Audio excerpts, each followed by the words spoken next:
Okay. So, welcome to this session of the Fever Swamp.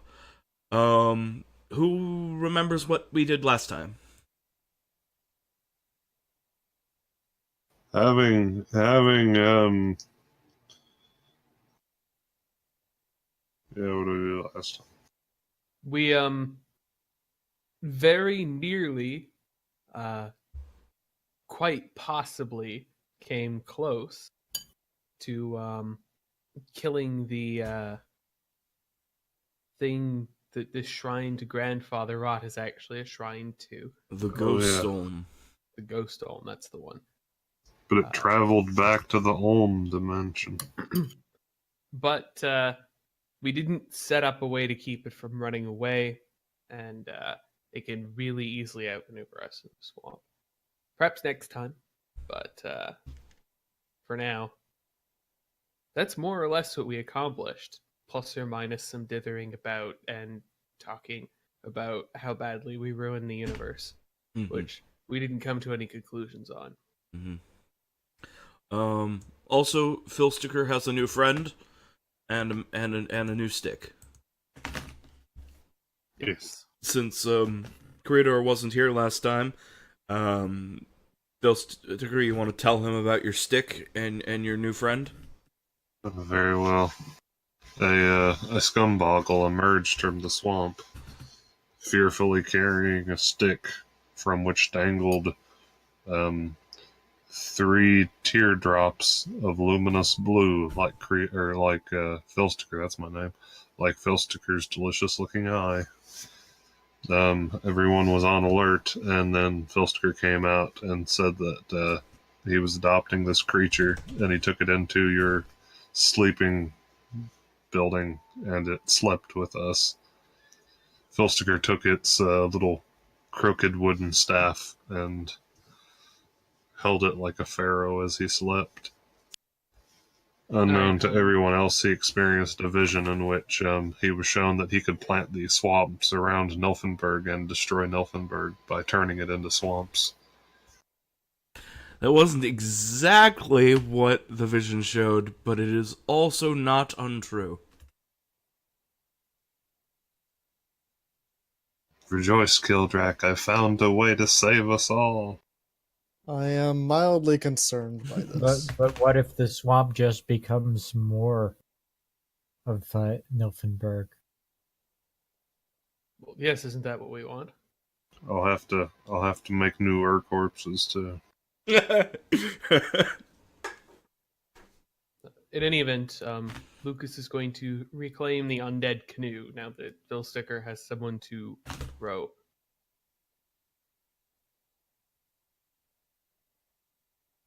I feel like the scumboggle will object to manual labor, but okay. Not if you ask it to, but it will struggle mightily with its childlike strength. Okay, we've got one canoe driven by a child and a goblin with one arm. But the wizard takes the undead magic canoe.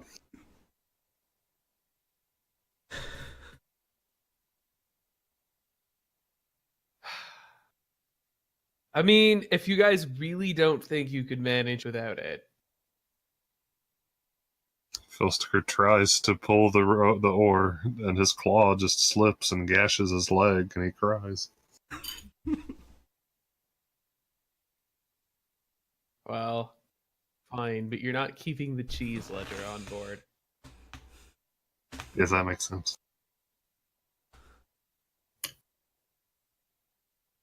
And Scumboggle looks greedily at the cheese ledger.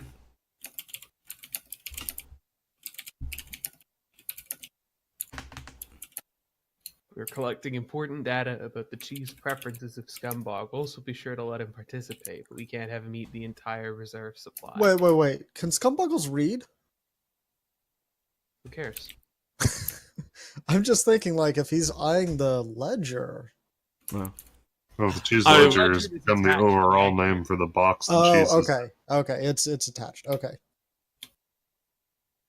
Yes, I've been referring to it as the cheese ledger because it is both a box and a book. Because Lucas is conducting an experiment on the cheese preferences of scumboggles for, a future cheese trade based out of the area around Clink. But Fair enough. we'll see how that goes. Okay. So when we last played, we ended with you setting camp in Dragonfall. You've had a short rest, in which you can recover. Kildrak, they did get their long rest at the village during the last session, so you can go ahead and just top off your HP and abilities. Okay, cool. But yeah, if anyone else needs to spend a hit die or something, X has a little bit of damage, but you can do that. And then you camp in Dragonfall, and I already rolled weather. I didn't ignore that second roll, which does the same thing. Because that one is a lie. The first one is true. And the sky is clear. It is a swampy day. What is the agenda for today? Swamp. Okay. What sort of swamp? I guess the swamp we're in. What were we going to do? I know we had a plan, but we didn't. We're mapping. Gonna map around Grandfather Rock. Normally we have the whole, expert documentation all over the map of our plans. Well, your So current plan it's- is to travel in this general direction and hope you can find where the corpse pile died. To dig the treasure out of it.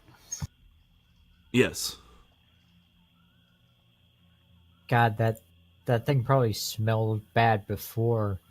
Oh yeah. Oh yes. Now Now- that we're dead. Mm-hmm. All right. So, you set out today to map Dragon's Fall, and you begin your day. Someone may forage for food while you're doing this. Who's going to do that?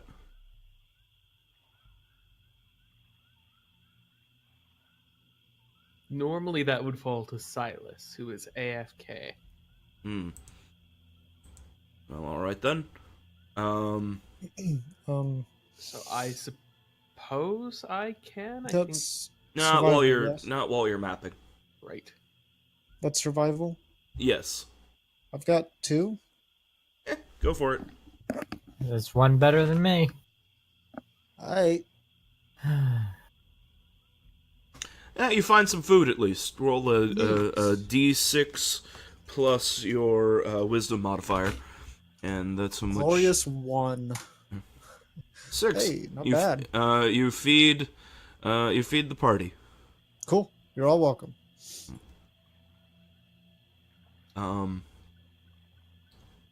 Does the scumboggle drink water? It thinks that your clean water is nasty, and it will just drink the swamp water happily. All right, I will mark off another cheese for the day for it then. It's also much less picky when it comes to food. Although it will eat your cheese if allowed. I think whenever we're breaking out food, we should give at least a little bit of cheese to the scumboggle. That seems appropriate. So it won't eat your rations, but it will eat your cheese. Which is basically our rations. So. Right. But we're collecting important data on which cheeses this scumboggle likes. Mm-hmm. It seems to like all cheeses, but it can express preferences through Filsticker. It likes all of these cheeses. It has requested to be allowed to eat all of these cheeses. Well, we have to save some in case we run into any other scumboggles. But I'm just it's reporting his preferences. Yeah. that we'll want Eh. something high volume rather than high quality. And it's worthy of note that we need to conserve our cheese so that it has cheese to eat as we continue forward. Mm-hmm. Yes. So, while you're continuing the day, everyone may roll perception with disadvantage. Oh boy, this is gonna be bad. Oh, Lucas manages to do okay. All right. So Lucas, you're during the mapping, you happen to be looking up at the sky, and you see something streaking across the clear sky.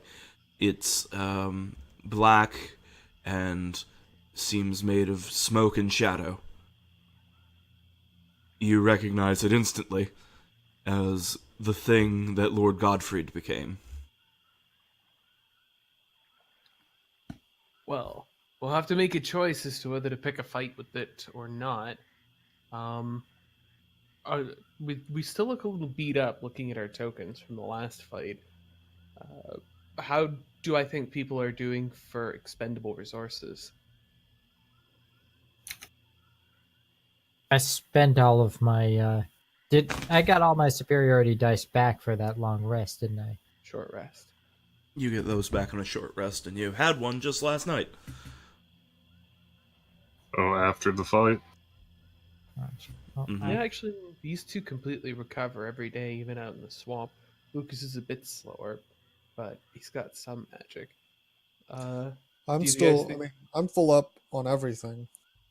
We should probably deal with this before he flies around driving everyone insane and makes So- an army of him. I guess the bigger question there is: do we know how to do the dealing with it part? Well, I was gonna open with Fireball and see if that works. I mean, that's a pretty fair. using fireball like flack. It's a pretty fair approach, really. Unfortunately, I doubt that my hypnotic pattern is going to do well because that's a wisdom save. So I made a knowledge check about this thing before, which told me that we had no chance of fighting it. How do I feel about our chances to fight it based on a more recent assessment of our capabilities?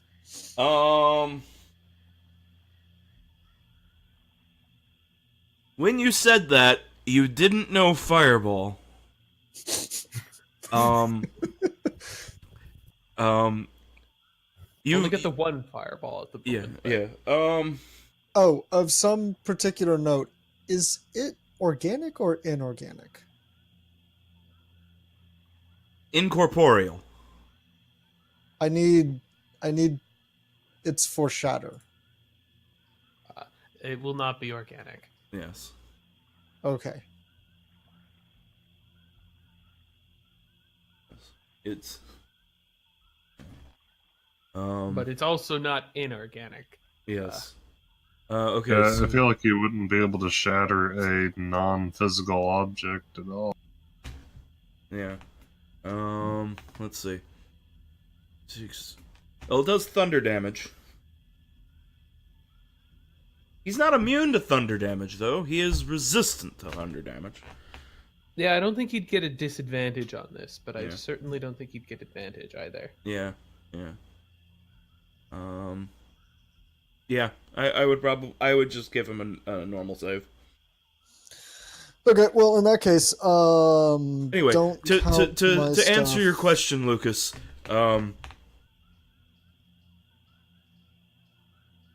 it's a CR5 monster. You think you have a much better odds of defeating it now than you did then. Well, we probably should clean that up then, because again, I don't want to deal with an army of this when like he flies into like Snake City or trucks to Drip at some point or something. I get back from making my food and I don't like what I see. This is disconcerting. Oh, it'll be fine. All right, then. Lord Gottfried has spotted your boats, and he is approaching. So you're going to have to, or he's going to fly close to by you. So you're going to have to make a, going to have to deal with that. Everyone can roll, for initiative. Oh no.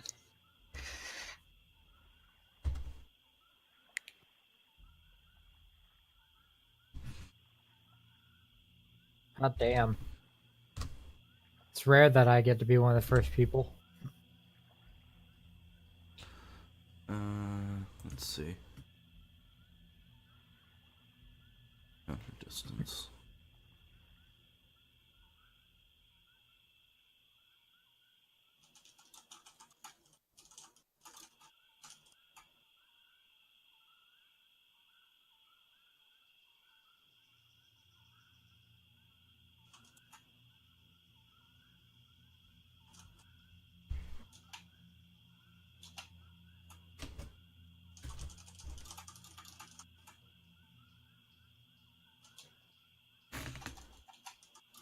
All right. So, yes. You spot the Alep. It's about 100 feet up. And it notices your boats arranging for notices you and the boats arranging to combat it, and is not taken by surprise as it flies towards you, howling madly with the wind. And you know what? The Scumboggle should have a turn on the tracker so I don't forget it's here. Oh yeah, I guess I should have told it what the hell is happening. Nah, let it figure it out. Okay. I imagine it's not particularly useful in combat anyway. Not really, but he picked up his spear when you left the village, and he can. Okay, he's not very useful in combat, but Shoot him with your Scumboggle Ray! they don't have Scumboggle rays. Oh, I got a shitty Scumboggle. Mhm. I'll turn it for a better one. Yes. Yeah. Yes. Let's visit the cave. I'd like to withdraw your best Scumboggle, please. I do have the hat, after all. You have to do what I say, Yes. or else you'll be betraying all the Scumboggles. Yes. So the Alep dives down from directly above the boats, and he's still 60 feet in the air above all of you, but its whispers begin to carry to you. Lucas, Filsticker, and Kildrak make wisdom saving throws.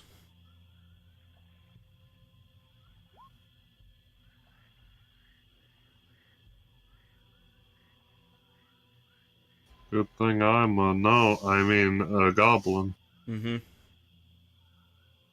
Okay, so looks like everyone succeeds. So while you hear this discordant whispers afflicting your mind, you keep your senses about you. Bort, the enemy is 60 feet in the air. What do you do?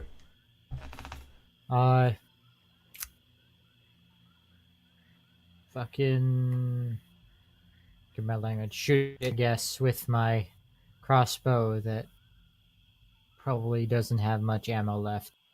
All right. Hopefully this hits. Does a 12 hit? No, it does not hit. Unfortunate. Yes, your crossbow goes through the wispy, shadowy bits around it, Right. seemingly without afflicting it. Philsticker. I do have a second attack. Right. I can't use my heavy crossbow though. Right. I'm going to Throw a throws sword a bolt at it. Yeah. I don't think that that's very much an effective weapon. And if it, but make an attack with disadvantage.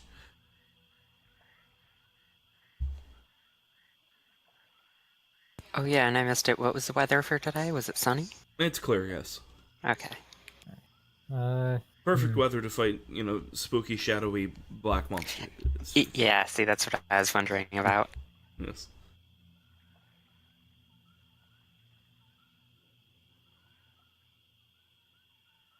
Bort?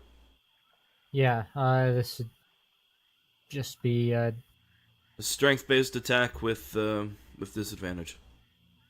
all right.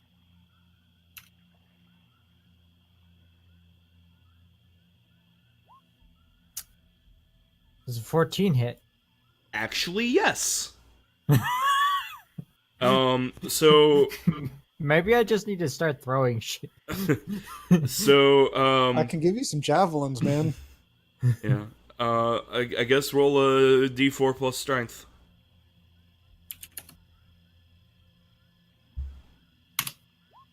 Seven damage.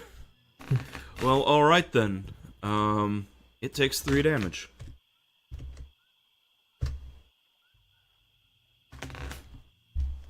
You strike it with you hit it with a crossbow bolt, but it doesn't seem to do very much.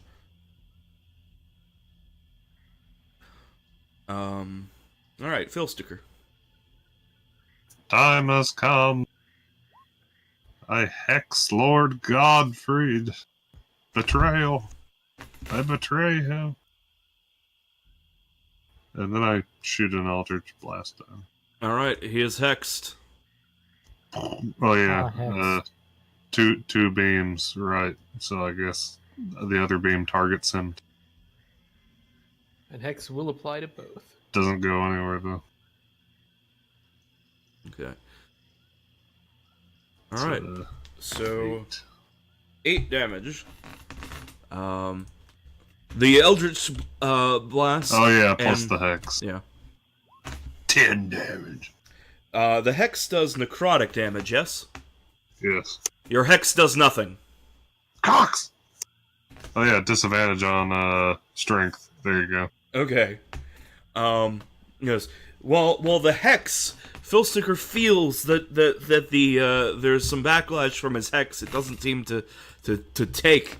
The force damage itself, the actual blast of Grandfather Rot's swamp energy, seems very effective. Okay.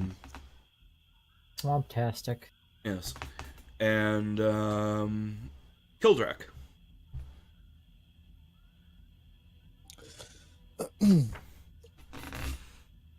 It's 60 feet away. Yes. They're 60 Good feet away, idea. like directly above you, Yeah, sure. diving downward, whispering madly. Naturally.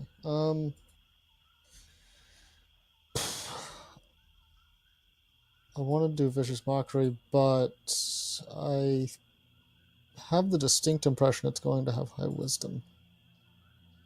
So instead I'm gonna try and shatter. See if this does anything. Okay. So you bring Shatter up again. Okay, 60 feet, so he's just close enough. Yeah. 10 10-foot radius sphere, so none of Right. us should be within that because Yep. 60 feet. Yep. And he needs to make a Constitution save. Yeah. And as we discussed Save before, DC is 15. All right, so he is not good at Constitution. So what does it look like when your thunder goes off? And then go ahead and roll your 3d8 damage. Kildrak sort of just glares at the form in the sky, holds up his axe, and strums off a power chord. Mm. And just the sound sort of almost visibly launches at the thing, and when it hits its targeted area, it just explodes Mm-hmm. in all directions. Yeah, and like you can see the ripples in the air and around the thing as this thunderous boom just goes off all around it, and oh, that's a nice damage roll. And well, you're pretty sure that you would have like destroyed the eardrums of a mortal.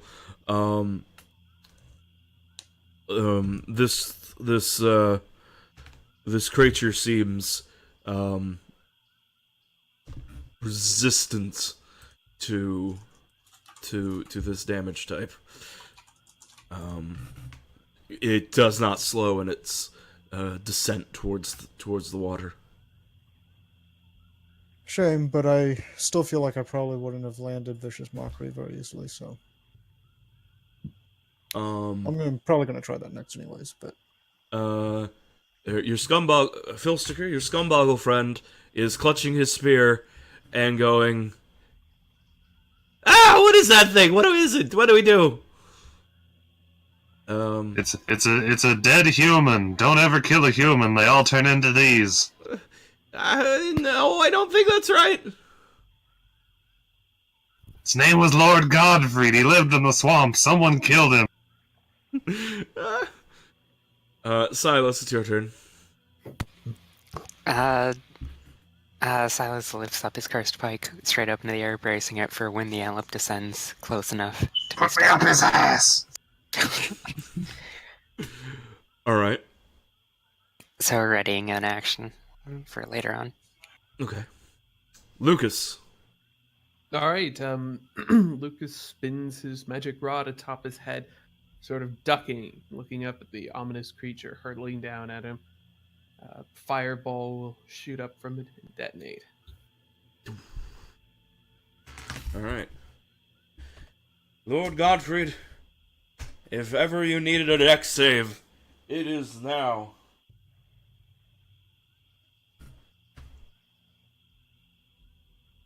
Aha! Oh, wow. Unfortunately. All right. It's very dexterous for a ghostly cloud. Yes. So, Lucas, your fireball explodes, direct hit. Surely that has done the deed. And then, as the explosion, coming forth from the explosion, the burning shadow streaks downwards another 40 feet. It is now just 20 feet above the boat, and it begins the howling babble. It's going to capture Kildrak, Lucas, and Filsticker, and Splicter for sure. And the range is actually fairly short. So yes, Silas, Beliarica, and Scumboggle Friend are outside of the range. As it is howling with this insanity, those three that I named need to make DC 14 Wisdom saves. Let's see if we do. Oh, I wish that I had higher wisdom. Woo! You know what? Not Lucas bad. is determined not to go insane. Okay. Fair. All right. All right. So let's see. You're still gonna take half damage. I'll just roll the full amount.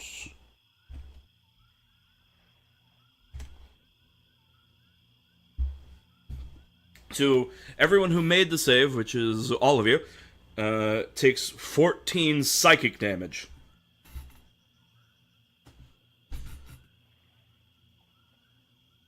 Wait, is that Sorry, is seven. that the Seven. okay? Sorry, half to seven psychic damage.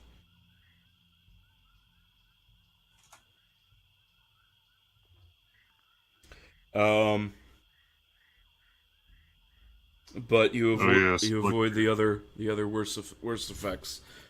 Bort, Lord Gottfried is now 20 feet above the surface of the water, floating amongst your boats. What do you got? Right. How hard would it be to jump and beat him with my maul? Pretty hard. That's a tall jump. Like a like a DC 20? Sure. You give me a DC 20 athletics check. You can hit him in midair after you jump with your maul. All right. Let's hope. Come on. 25. You know, I was thinking that maybe it needed to be 25, but I guess you got it anyway. So so Bort runs along his canoe, jumps off of Ix's empty seat, which is empty for some reason, and flies through the air and reaches the Alep in mid flight. Make your attack rolls. Watch me freaking bomb this. 15 hit? Yes. Okay, good. 11 bludgeoning damage. Okay, that is halved to 5, but it only had 5 hit points left. So Jesus. so Bort, like, as Bort's coming down after this superhuman leap, he just brings down his maul, and it goes right through the center of Lord Gottfried, dissipating the head and skull of the creature, and then the whole thing just splits into two and disappears into a puff of smoke and quickly evaporates, and then Bort falls in the water. Bort just pops out of the water like, yeah! And I have holding his friggin' maul in one hand, waving it above his head while his other hand keeps him stable in the water. and I guess I have to remove Lord Gottfried from my encounter table now. Guess Sorry, so. we've ruined your encounter table. No, that's fine. Lord Gottfried, delete, is no longer on the encounter table. He has been God-freed. Yes. So yes, as the there's a explosion of psychic screams as it dissipates, but then the swamp is left quiet and sound of insects resume.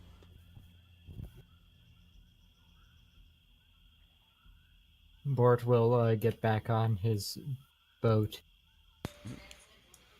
Yeah, Silas helps lift him into it, fish him out of the water. Was very impressive. I suppose it's probably not worth asking, but what did anything valuable seem to come out of that? other than us killing Lord Godfried and ending that threat once and for all. Yeah, unfortunately, as like a incorporeal, ghostly undead, he wasn't exactly carrying, a wallet filled with money. Um, Well, we saved 20 minutes. yes. But I think eliminating him is more But if important. he doesn't have his wallet, how is he supposed to buy things at the boutique? He's got you there. He's a lord. They just give him stuff. He doesn't need money. He's at that level of wealthy where you don't actually need to have money. He's got you there.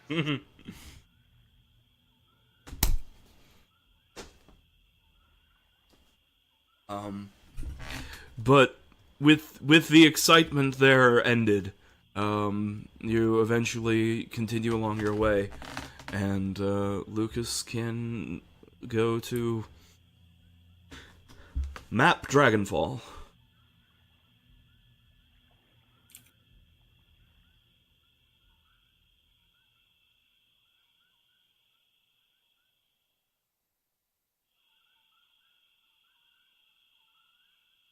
With the cartographies check.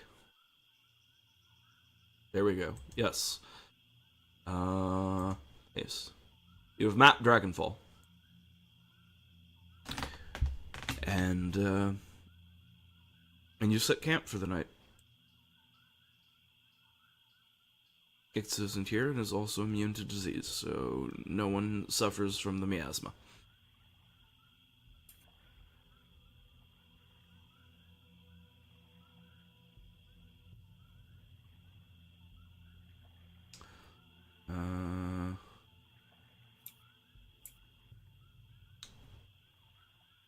The next day, the sun rises and it's begun to rain.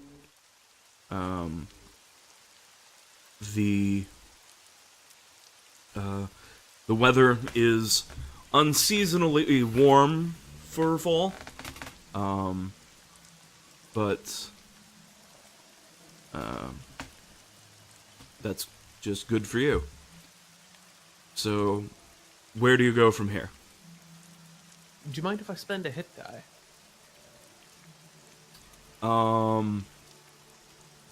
No, of course not. You had a short rest. Anyone who wants to can spend a hit die.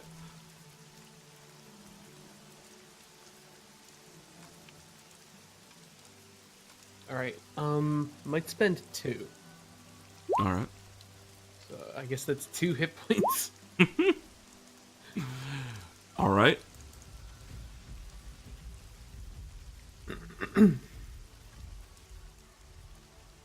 And Phil Sticker spent a hit die as well.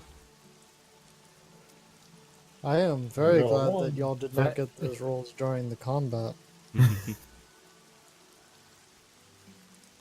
Ah, that's some bad rolling there.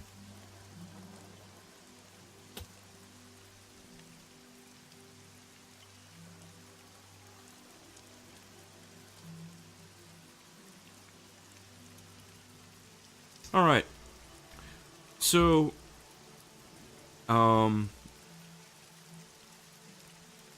somebody can give me a foraging roll and a navigation roll.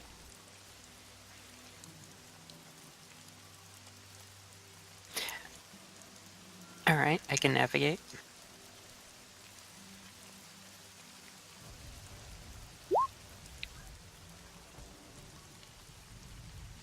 All right. So,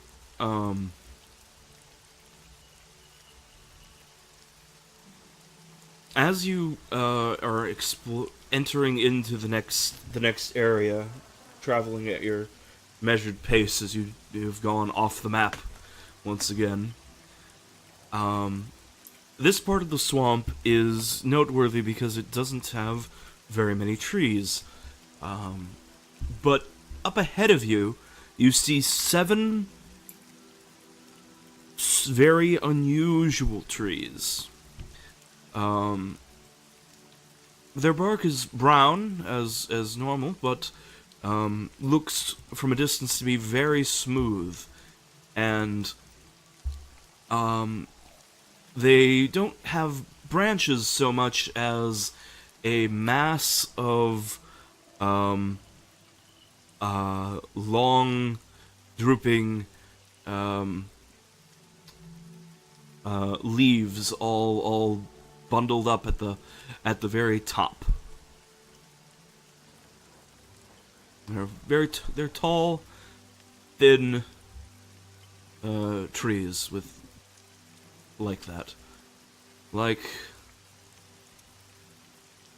the trees you see on planet Namek.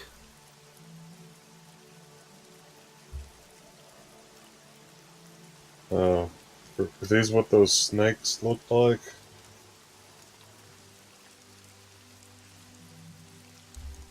Maybe. That we ran into on one previous occasion? Maybe. I think these are. Hey, Scumboggle, these are those snakes, right? Yeah, these. He like looks at him and says, "Oh, those are trunk snakes." Yeah, I know it. Yeah, they if you get close, they'll drop those swamp weeds and they'll snap at you and eat you whole. Right. No, they don't have any money either, do they? I think they're just snakes. Right. Hey, let's go around these trees. They're snakes and they don't have any money, remember? Yes. That should do. Yes. No objections here. Silas says he uses his pike as a barge pole. Pushes around the trees. Yeah. They probably shouldn't be trying to lay ambush in a place where there are no other trees for them to blend in with. But what can you get with random encounters? Yeah, so they're ambush predators, and you spotted their ambush, so it's pretty easy to avoid them. And you do so.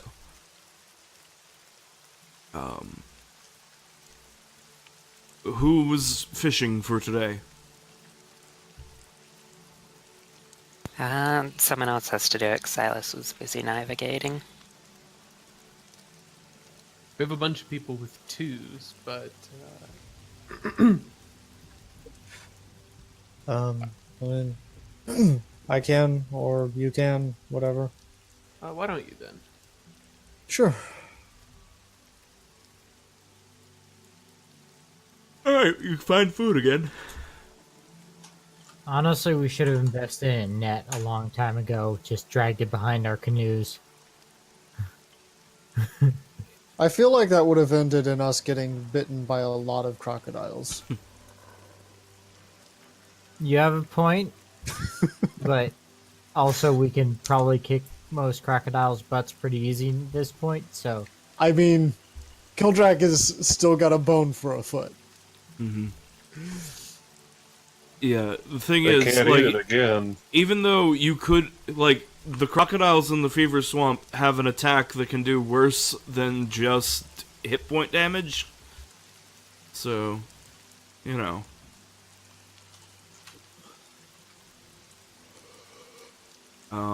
Yeah, anyway, so you got 5, so you'll have to mark off a ration. Or, I guess Well, I not, marked off- since Ixa isn't here. Yeah. Alright.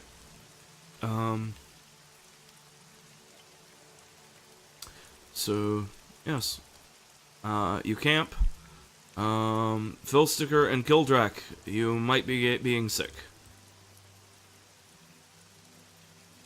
Let's see, monthly you got a 6, so that is that one. Okay.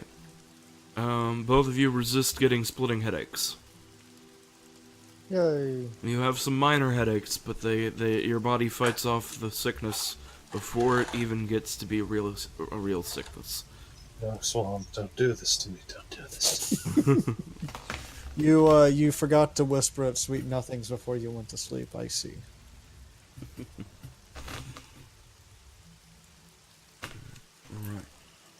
Alright. So yes. Day advances. And the rain continues.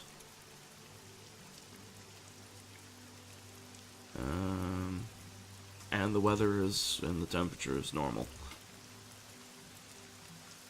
So, what's the plan for today? Are you mapping this hex as well? We are. Alright. But perhaps see to that foraging check for the day. Yes. Yeah, and since we're stationary, Silas can do that. Sounds good.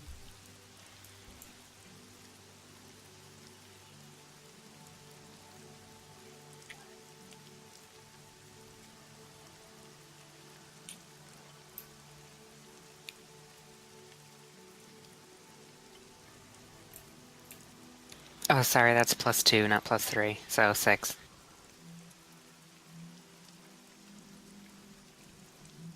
I'm just used to +3 because half of all the stats are +3, so... Mm-hmm. Nice. So today, while you're out mapping, you take note of a lone candle thief wandering on a nearby island. It appears to be alone, and it's just like scraping in the dirt on an island. It looks at you, but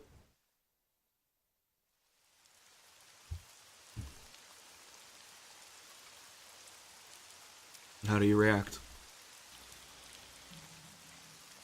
I mean, I don't think there's any need to bother it, really.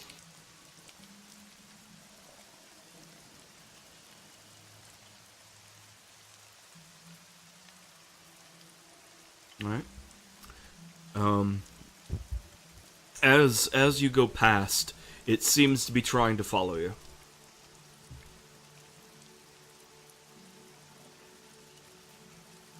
We don't have any candles, though. No. We got candy.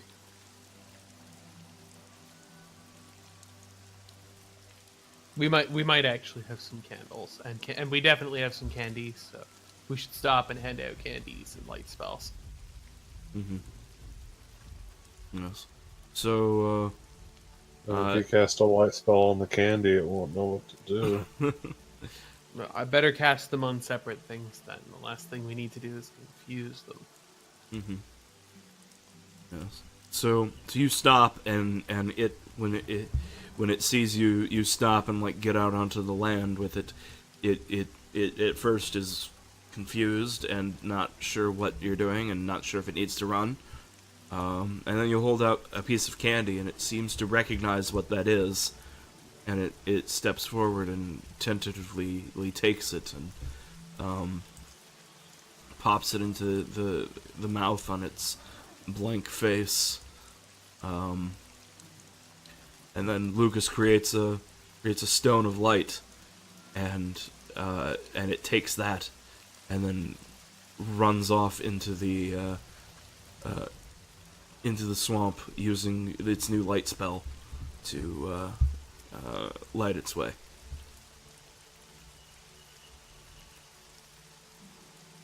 Lucas does regret that we don't have any ability to give them enough light to actually exit the swamp. Something that annoys him. But there's not much he can really do that he's aware of. He'll probably do some research and study on this problem when he has the time. Mm-hmm. Alright. Conclude your mapping for the day. Alright, Lucas is determined to map this hex. I believe in Lucas. Lucas does the thing. And this hex is mapped.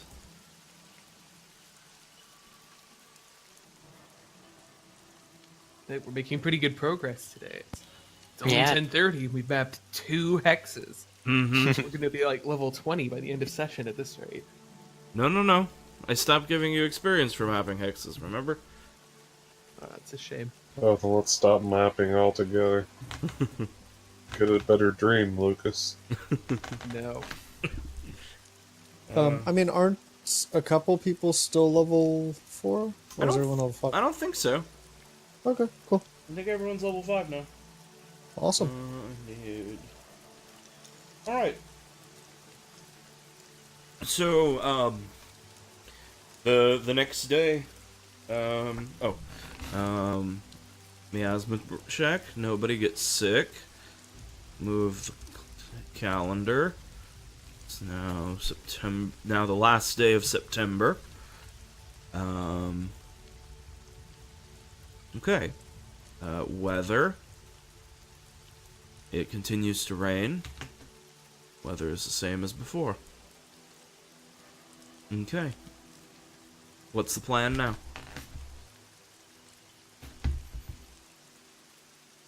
Well, I'm going to continue to torture the other players by forcing them to tediously follow my character's incredibly banal dream of mapping this swamp.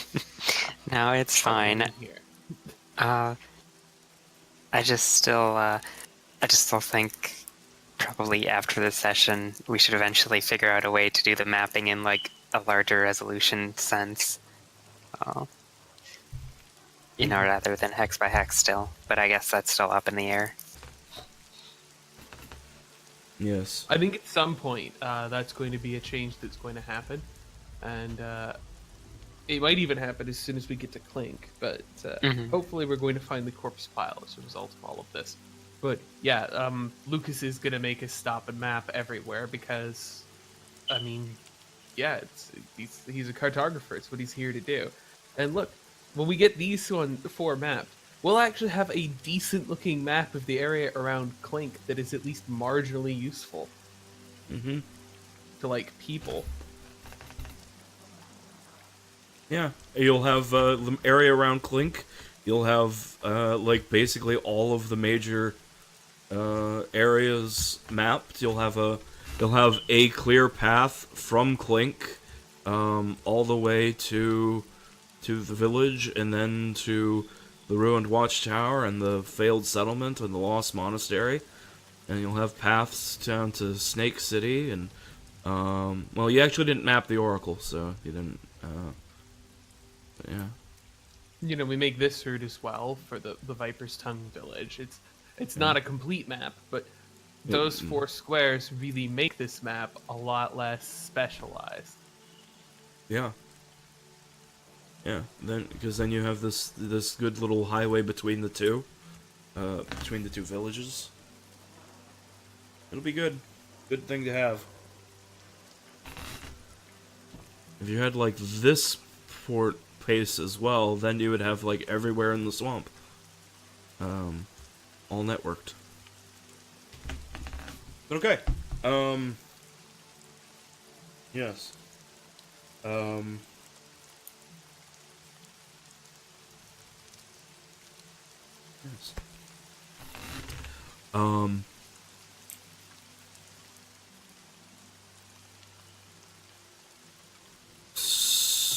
So somebody give me some rolls for traveling. Is that your navigation or your Navigation. okay? All right. Then fortunately you get where you're going because you're in the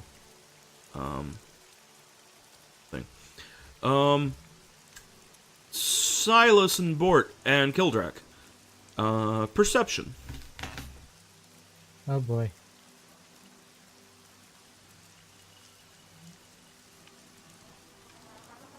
Is this a swamp? Hmm. He's not- joking because he got a 1. Right. Yeah. Bort. you see a figure in the distance.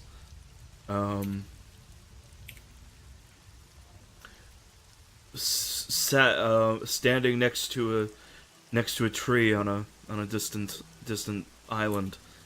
It is ethereal, faintly blue, but with a blazing red burning within its chest.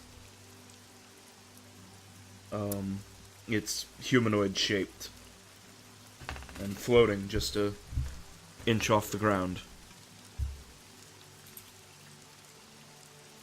Okay, Bort is going to describe that as best his little soul can to the rest of the party, and is going to ask, "What is that?" Not out of anticipation that anyone knows, but out of hopes that he's not completely insane.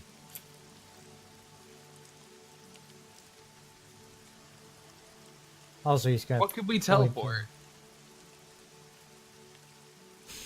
What can you teleport? Yeah.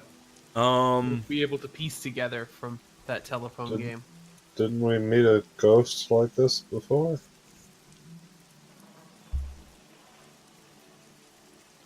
I believe you did. Yeah. Um, Oh shit, it's another ancient ghost. yeah. It looks it. The description reminds you of that ancient warrior that you fought on the ancient battlefield. It's undead, but the last one spoke with us first, so I Yeah, let's suppose go we learn should something.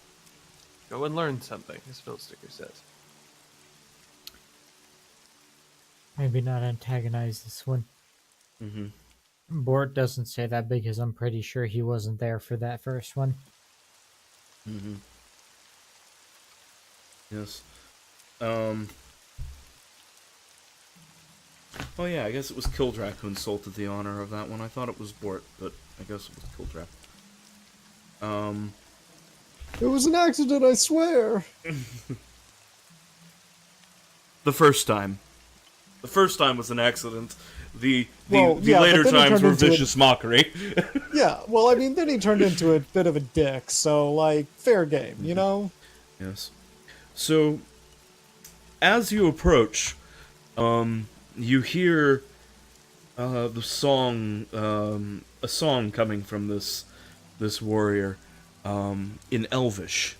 Does anyone speak Elvish?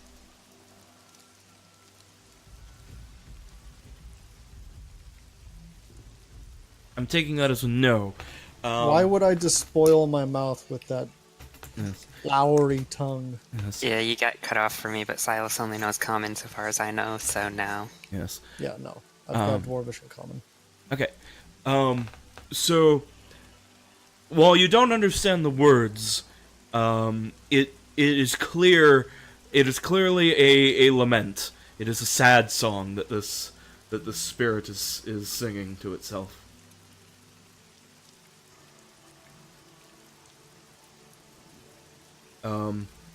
It seems to notice you as you approach, but it does not stop its song.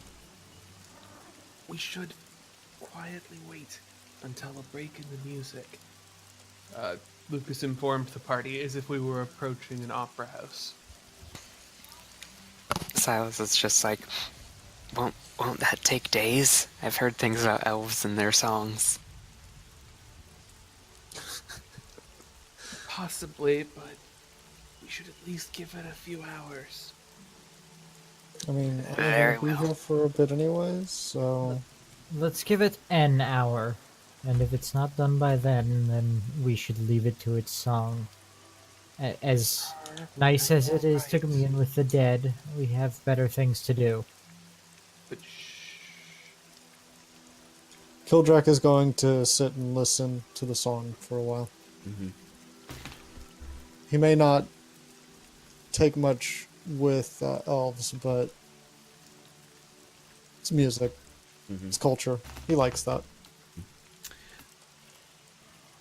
55 minutes pass before the elf finishes its lament.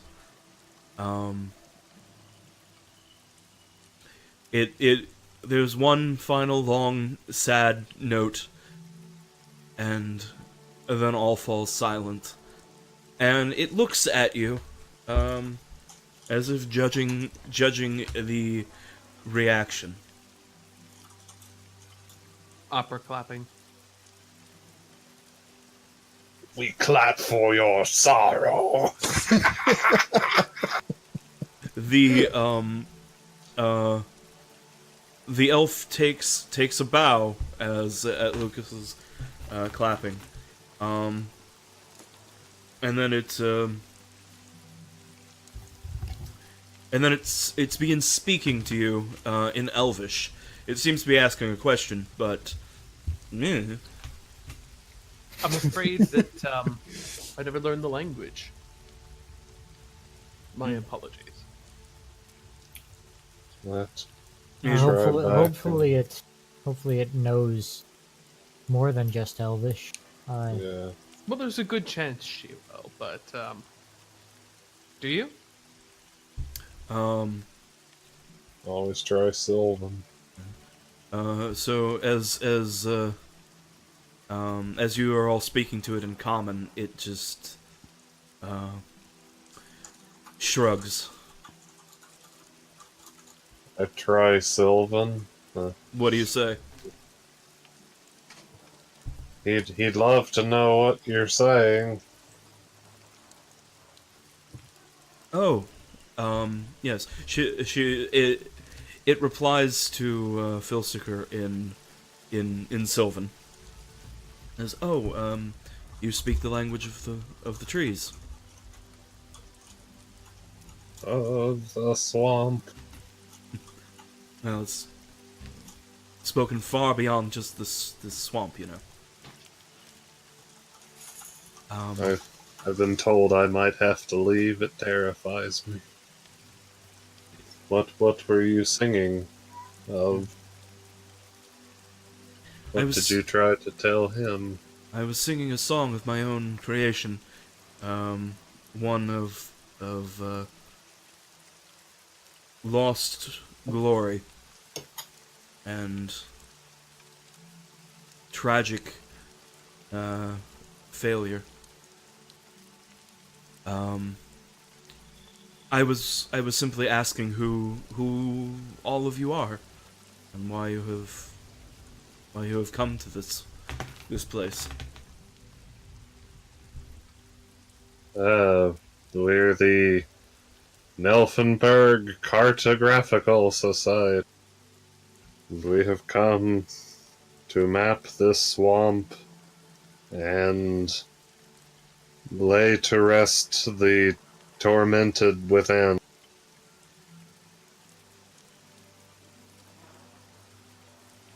Were you here 1,000 years ago? I was here 1,000 years ago, and in that time, our people were enemies.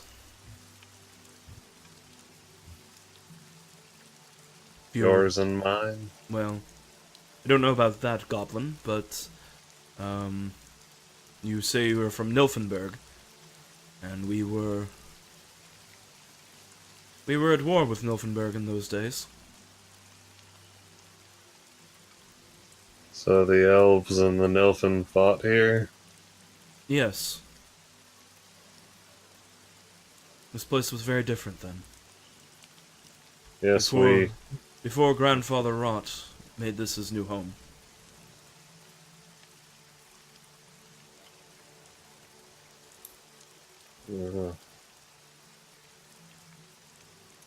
How did you feel about that change?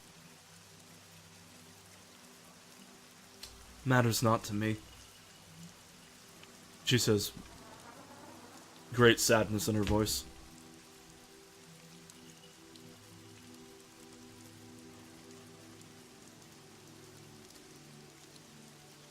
Well,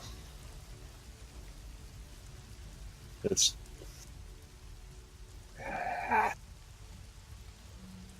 Filsticker doesn't know what to say. Well, would you He'll mind? relay to his Eh. friends. Yes. They fought the Nilfin here. The elves did. Could you ask her the details of the war? How did it start? When did it start? Why did it start? That sort of thing. Lucas will say, if getting his journal out to make some notes. Oh yeah, I guess that's important.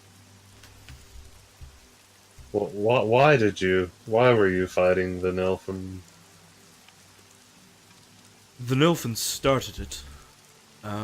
As I Right, that sounds normal, yes. The elves lived here. And the Nilfin, when they moved into the valley north of here, their lords started demanding tax and tribute. The elders refused, and this eventually led to a war. I was just a soldier. He would like to know if you could tell us what year the war started. How long ago? We know 1,000 years, but that's vague. The Nilfins were eventually destroyed, and so these new Nilfins don't remember everything. She gives you a year, but it's in an elven calendar, not the Nilfin calendar. Of course, yes. We can always ask an elf later. Yes, so you'll have to Yeah. you know, somebody proficient in elven someone proficient in history might be able to tell you, be able to convert that, or just look it up in a library. It's not something hard to She- figure out, but something you probably don't know. She tells me that the war started in Elven year, and then it's some long number with scientific notation, probably. She says the Nilfins came and settled to the north and began demanding taxation of the Elven communities here. Yes, I'll Which never they- understand why the elves chose to use Euler's number for their calendar system, but I think I can convert that. So many years. Yes, but so they said it was over demands of taxation upon their communities. Did the war end when Grandfather Rot came? Do you know why he came? So first, Lucas, to convert it, the war began somewhere in the year, we'll say 254.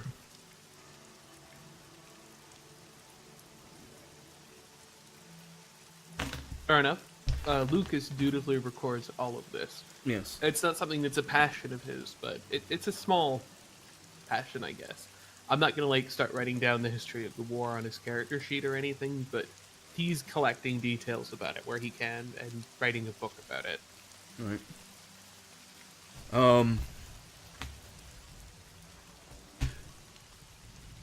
So, I'm sorry. What were you asking, Phil Sticker?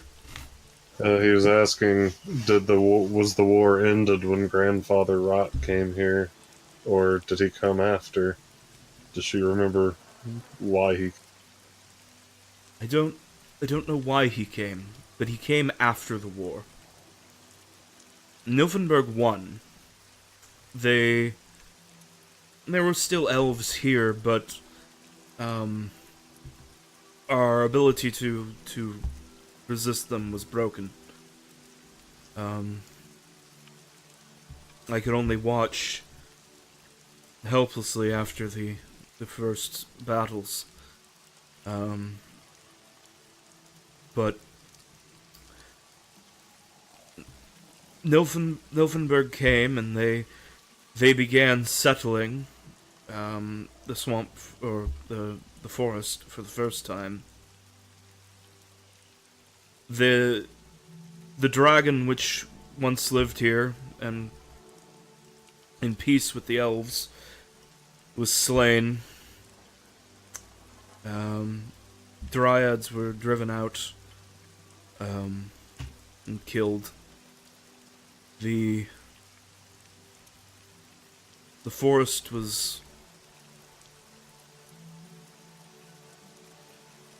destroyed. Then the sky parted, and Grandfather Rot came from somewhere else. He stood in the center of the swamp, and it rained for weeks. And water bubbled up from the earth, from the sky and the ground. Water came and flooded out all of the Nilfin settlements. They died by the thousands. And those who didn't left, and the swamp became wild for centuries after that, before the people came. I see, thank you. And the work will continue. He stares at his seeds and nods to the scumboggle. Please, for the historical record, may we have a name to go with your account of history. Alina. Really. He says to Lucas, her name is Alina.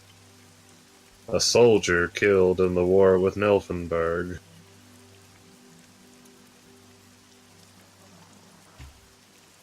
Do you tell Lucas the rest of the stuff about the swamp coming into being or any of that?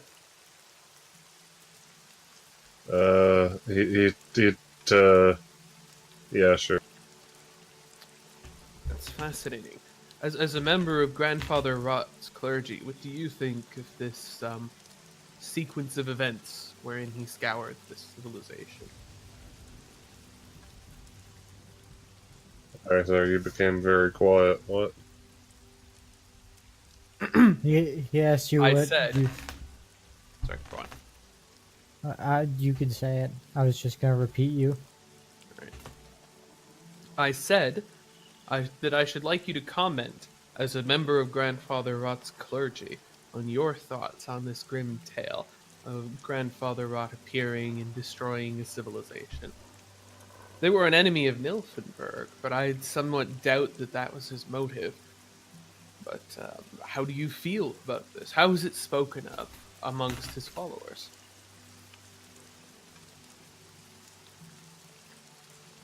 Filster stares at the scumboggle, remembering scumboggle has no grasp of history. He stares at himself, pretty sure he's the entire clergy. He wonders for a moment, why is no one else... Why is no one else aware? There may be other warlocks. No, there aren't.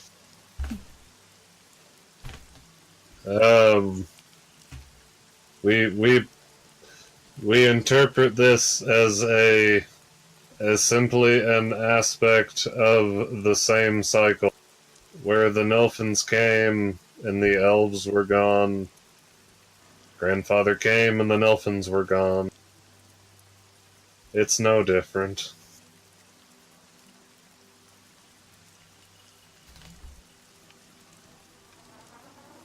So is that praise for Nilfenberg's conquest of the swamp? or condemnation of Grandfather Rot's conquest of the swamp? Oh, yeah, it was entirely neutral. You're not gonna get me on record saying any of that stuff.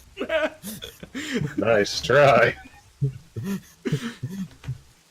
I like to imagine he just says that straight up. He does. Yes, that was literally in character, I believe. Right, Lucas scribbled down, I consulted with the local shaman about how his history is viewed amongst the people who live here.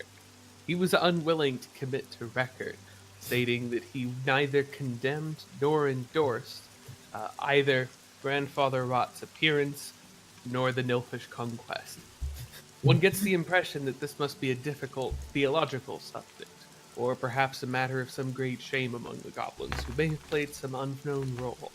I will leave it to future scholars to discover this if I do not come across further evidence. Years later, they have a belief that the swamp was entirely inhabited by goblins. But we found no fossils of goblins.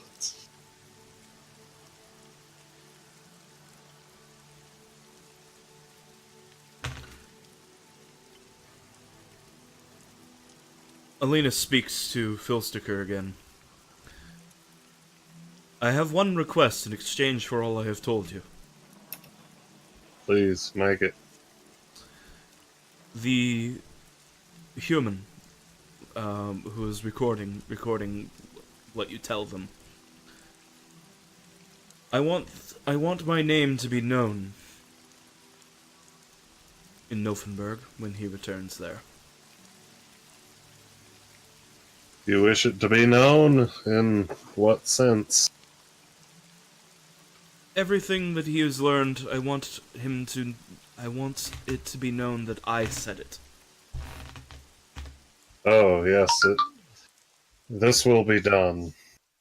Elena, soldier of, he gets her community's name. Mm-hmm. Is that a suitable title? Yes. It shall be recorded as such. He gives this to Lucas and tells him the ghost demands that credit for this information goes to her. Of course. Though I will alert my readers that the information came through you. Right, okay. Yes, credit. Satisfied with this, the sword wraith, the fire in their heart dims a little bit, and for now they dissipate.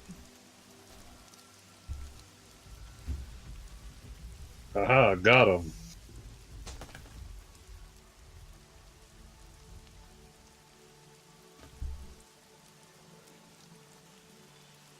Yes, that was much better than when we met the soldier. As Lucas is proficient in history, one imagines that he would have wanted to record all of this with her name anyway, as she's the primary source for supposedly interviewing. I already asked her for a name for that purpose. Sure, but she's an undead with particular goals, and she. That's how I took it. Yeah.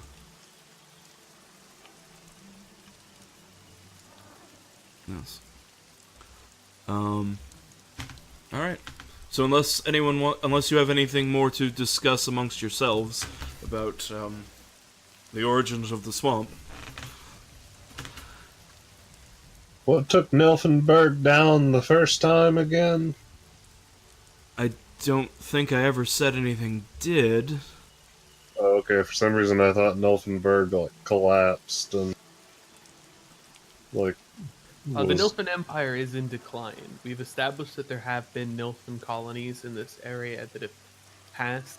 Mm-hmm. There's been a number of colonization attempts, but it's also worth noting that there were a good 200 years of colonization attempts in a lot of places in the Americas. Mm-hmm. that mostly failed, and it wasn't because Britain or Portugal or Spain were the colonies did. Or France. They came a bit later on the colonial scene. They don't have as many failings, but or failures, I should say. Plenty of failings, but not as many failures. But yeah, similar principle, I suppose. Mm-hmm. Yeah. All right. For some reason, I thought this was like the second age of the Nilfenberg or something. No. I think that this region, the Fever Swamp, isn't actually that big of an area.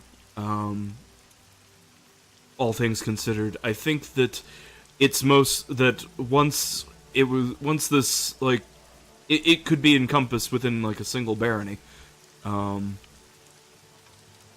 I think that, you know, you would have to be you would have to dig pretty deep in order to have found any records of the swamp from before it was the Fever Swamp.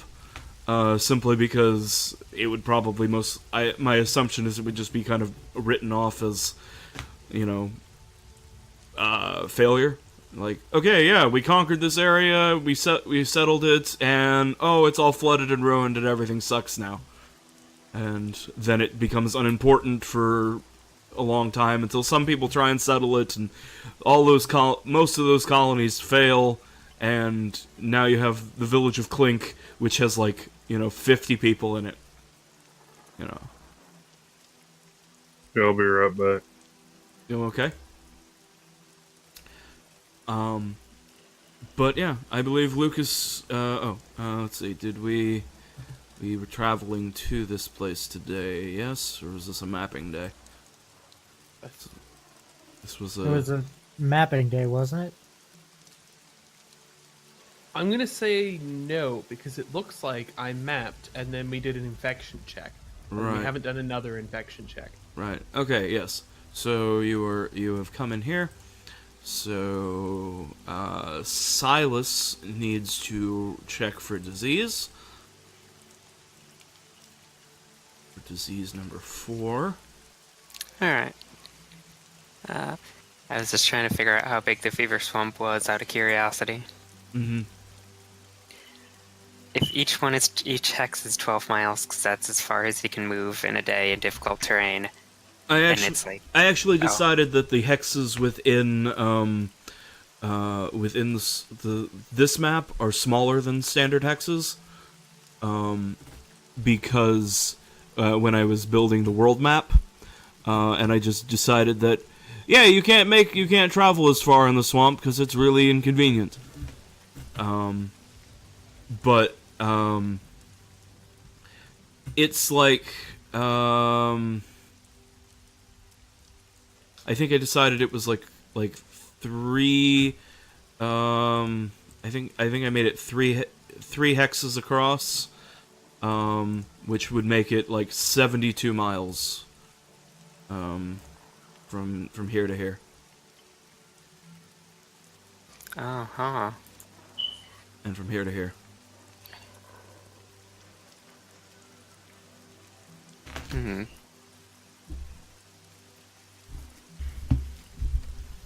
Alright, well, I'll roll and then I'll redo that and ask Wolfram Alpha how much it is. Mm-hmm. It's a unsurprising result. Silas is not sick. Yes. Good. Else. And it is the first day of October. The spookiest month of the year. So we have a very important question then to answer. Is there a Nilfish harvest holiday analogous to Thanksgiving, and is it in October or November? These are very important questions. I think every culture should have every agriculturally producing culture should probably have a harvest festival of some variety. Then for the other one, we're only asking how far north Nilfenberg is. pretty far north. Then we'd probably be looking at October. Yes.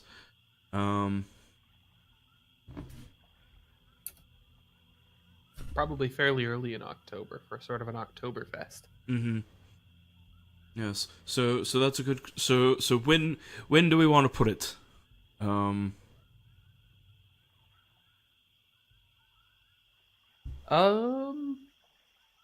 So on the one hand, Nilfenberg definitely seems like the sort of society where Oktoberfest would be from October 1st to October 7th. Or just October 1st. But being in the middle of the swamp for Oktoberfest would be much less interesting than being in Clank. So I'm not sure. I doubt Primus is a different calendar than the main empire. That just does not seem like something that would be allowed to occur. So I doubt it's on a rotating day. Mm-mm. And I don't think the church would insist on sticking to an antiquated calendar if the country was moving forward either, because he is the god of order. He's definitely in for metric. Mm-hmm. So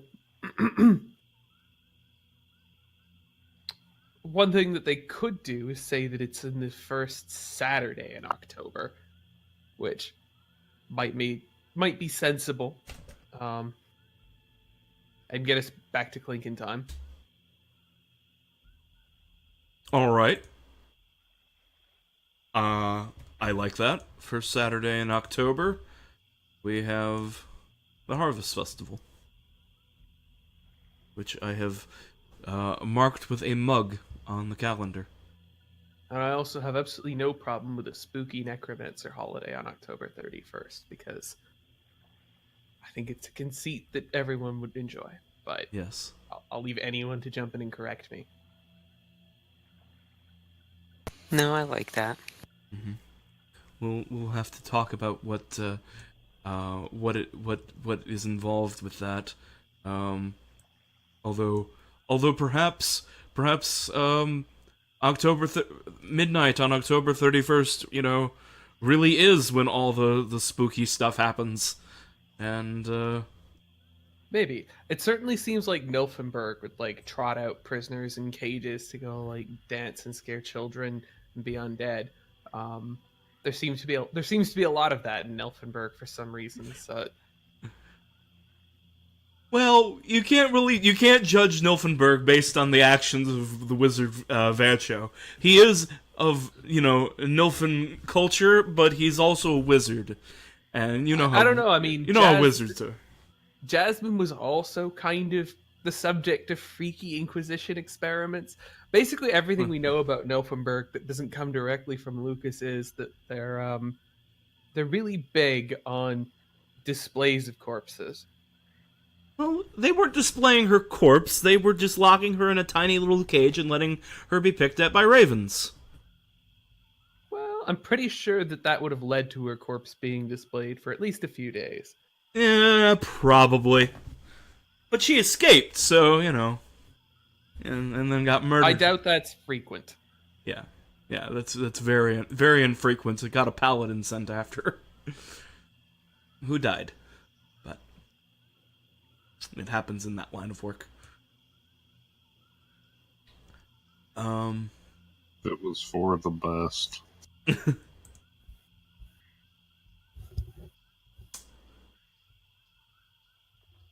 Mm-hmm.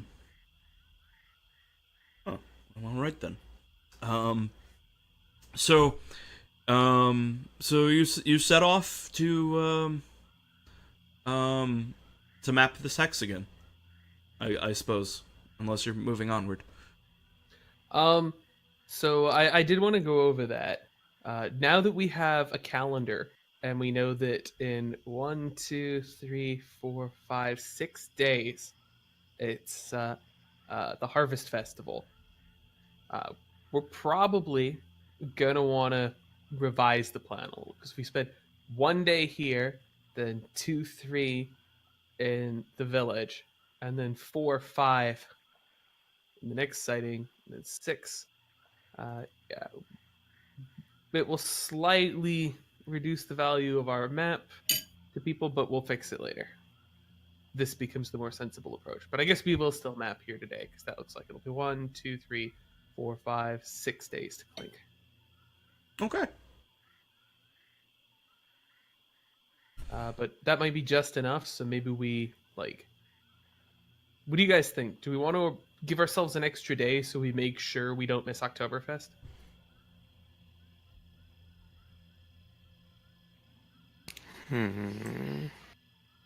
It would mean leaving this hex unmapped, but the other two hexes are still a decent map because you can still make the jump from reported destroyed village to the island of dogs and owls to connect these two.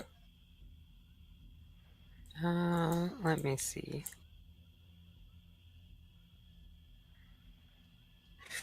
I'm sorry, what are the two options?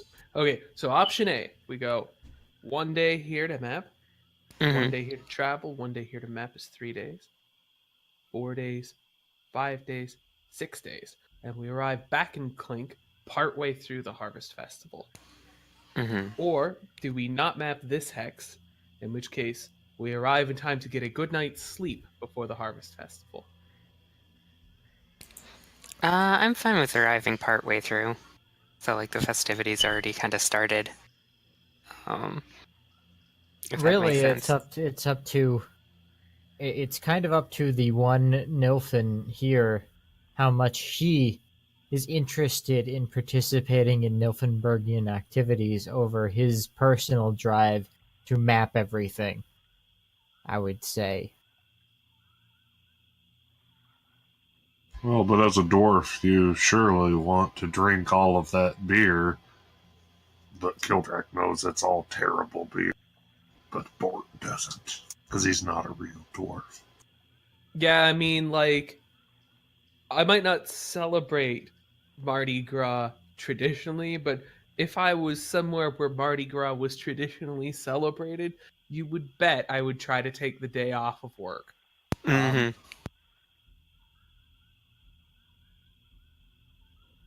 So I think, all things considered, we are not mapping.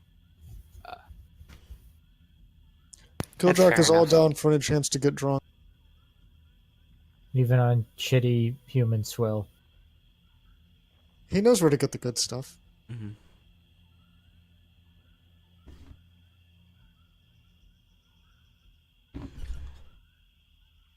Okay. So you are or you are not mapping today. We are not mapping today, so that we have at least a few hours of leeway to get back to Clink in time for the Harvest Festival.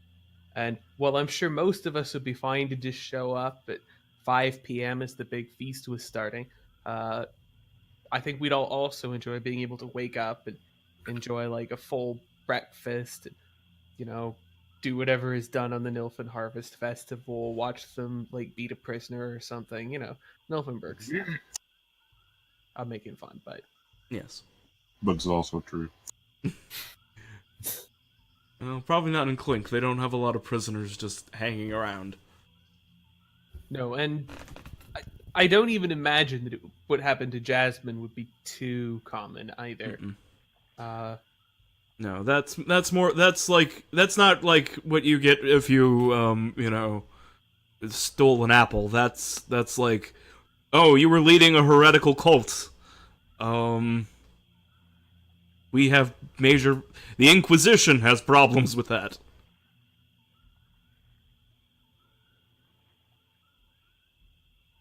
Certainly, Nilfenberg is very medieval.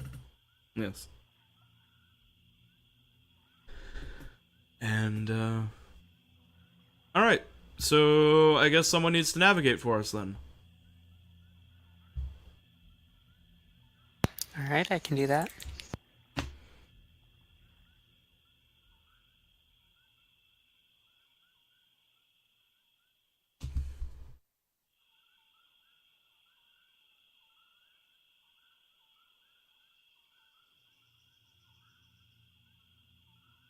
It didn't go very well. No.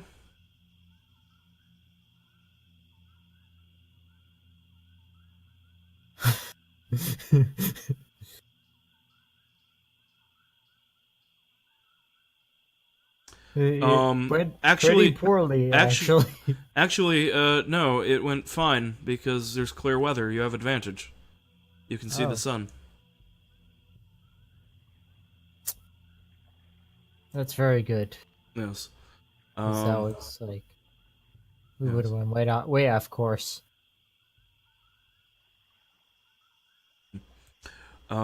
Yes. So you enter this hex, and you see up ahead, some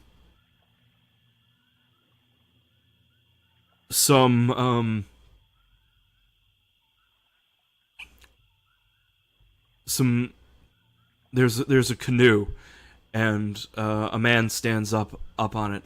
It's it's your friend who runs the fighting pits. And he starts waving at you frantically. Hey! Hey! He's When we get close, the boat will flip over and it'll have a mouth and it'll bite us.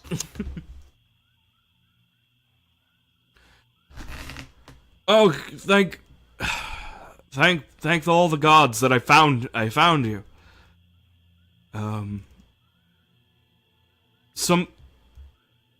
Something's happened. The villagers, they sent me to go try and find you people. What's happened? Okay.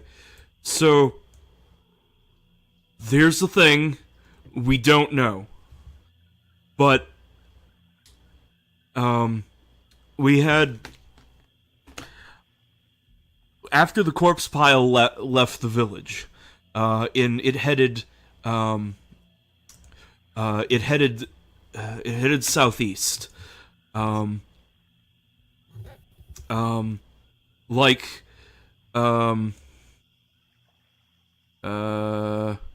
2 weeks ago. No. We're there, so like a little over a week ago.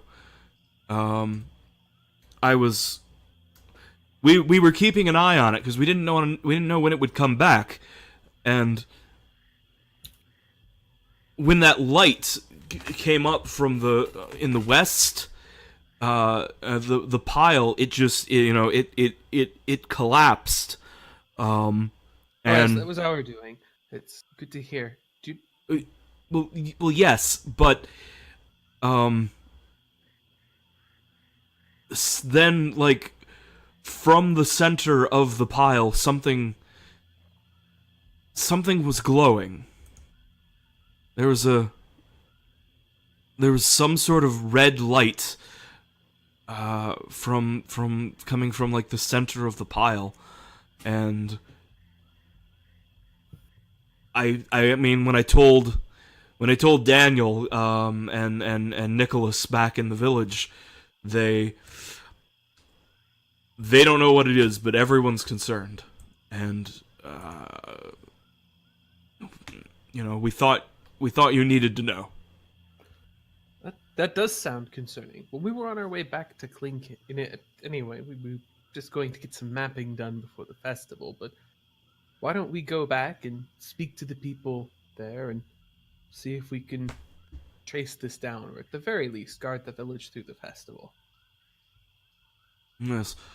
Is the pile visible from the village? Not from the village, but if you don't have to go very far beyond it. I'm moving this to the map layer. You can now see. He tells you exactly where the corpse pile is. I've marked it on your map.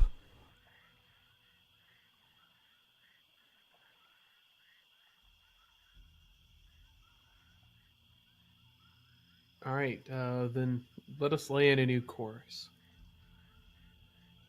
So we're gonna go 1, 2, 3. Then go back to Clink with 4. That should give us enough time.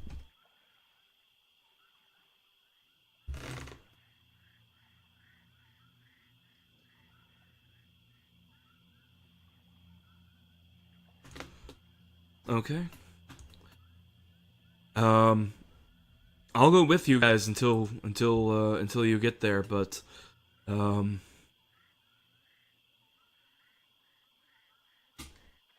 but I don't know, man. I don't know what that could be. Well, to be honest with you, I don't either, but hopefully we will when we get there.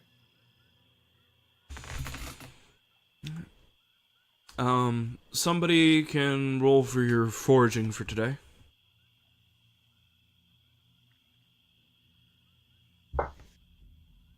Should Ixa do it? Ah, no. Telgin's here. It looks like it's sunny, Yes. unfortunately. Sorry, I didn't catch that. Should Ixa roll? It's sunny, so maybe Oh, not so yeah. much. Probably shouldn't.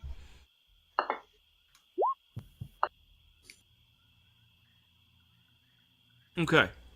Yeah. So Lucas finds a little bit of food. Your friends have their own supplies, so you don't need to worry about them.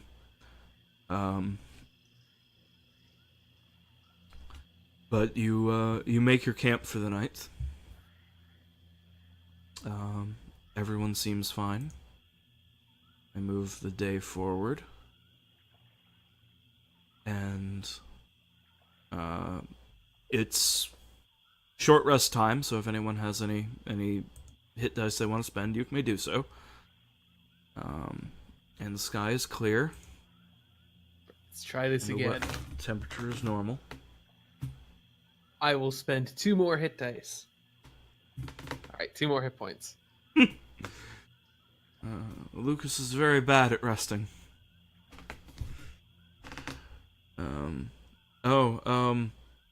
We do have a bard in the party, though.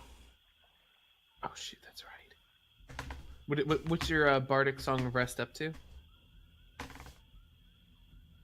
It's a D8, I believe. Let me just.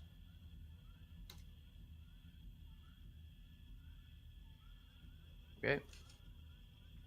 That's probably enough to do you. Yes. Mm. Yeah. So it's actually just sorry, D6. it's still a D6. It was my we're inspiration good. that went up, not Not Song of Rest, yes. yeah. Okay.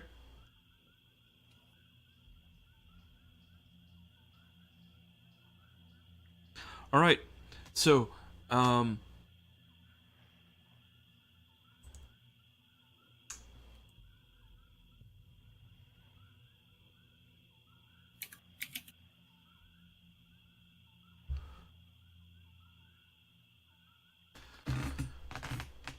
so it's morning. You're setting out. It looks like you're doing a double move. A double move into the next area. Yep. Through But it is some mapped. unmapped terrain.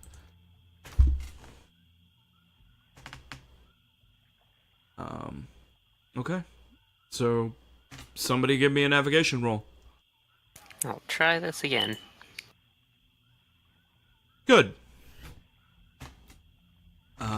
So as you're making your way through, give me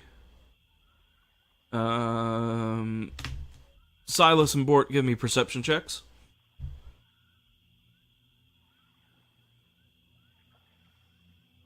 Okay. Silas with a 19, you see Or don't see shit. yeah. You see some hungry crocodiles up ahead. 3 of them.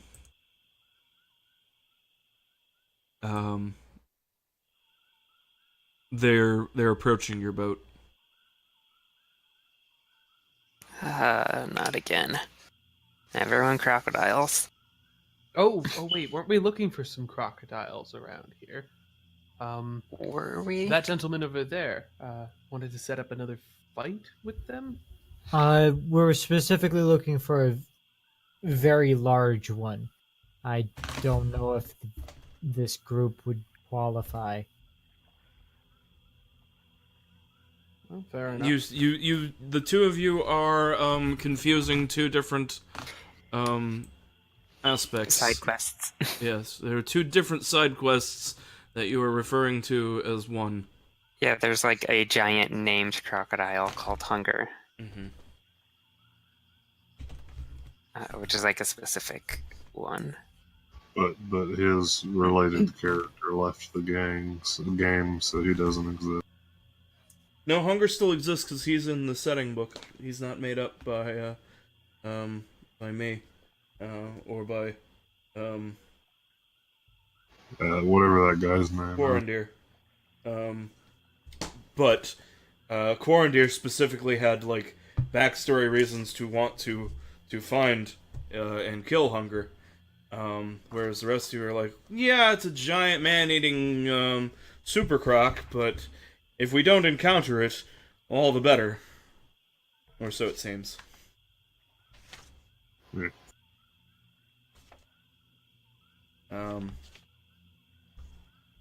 Yes. So hungry crocodiles are like curiously approaching your boat. But this guy doesn't have any interest in capturing them for anything for the festival, is what you're saying. Oh yes, no, he has no interest. Not at the moment.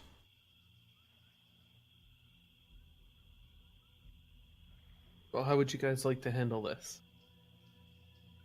I would like to avoid the crocodiles if possible, but I don't know if you're gonna have that option at this point. So Yeah, I don't see any particular reason to go diving into combat with them. yeah, but I think they're gonna dive Oh, into yeah, combat with probably. us. Probably. Have we managed to scare away a crocodile in the past? I could trap them in another terrifying black sphere, and then we just move it. I wonder if I can intimidate a crocodile. I really like that plan from Sala. I think Philsticker's terrifying sphere. I don't know if animals will react well to it being suddenly frozen and to have acid tongues licking them. I think that might just disturb them a little bit. And because of the darkness, we're going to be moving away. I don't think their first thought is going to be quick charge the wizard. I mean, now that you put it that way, I actually like Philsticker's terrifying sphere as the name for the spell better than its actual name. Fair enough.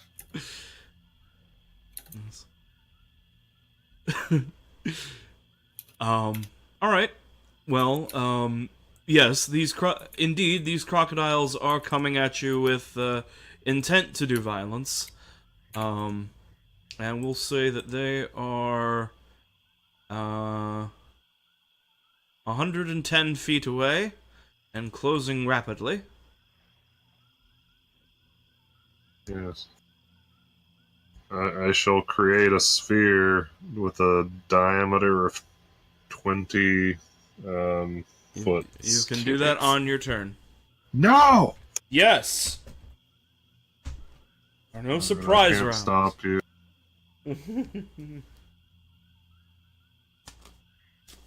And once again, I return to being one of the last people, as per usual. Weird. I had my token selected. Try it again. Me too. Well, that time it worked. I'll set it back.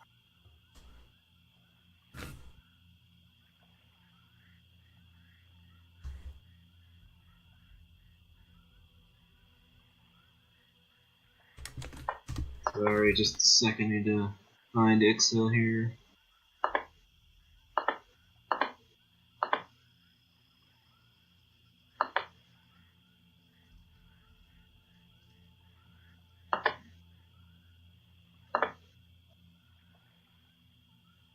Alright.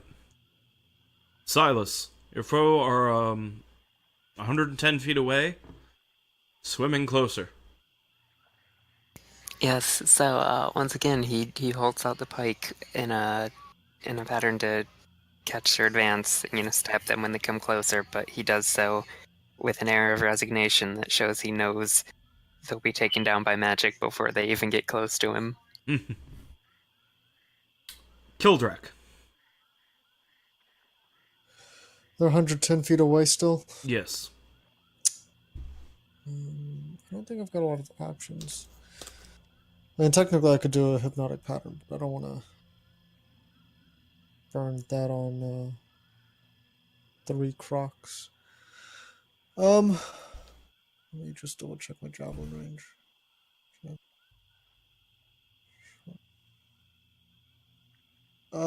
Doesn't make any difference, so I'm going to throw a javelin Okay. at the top one, I guess.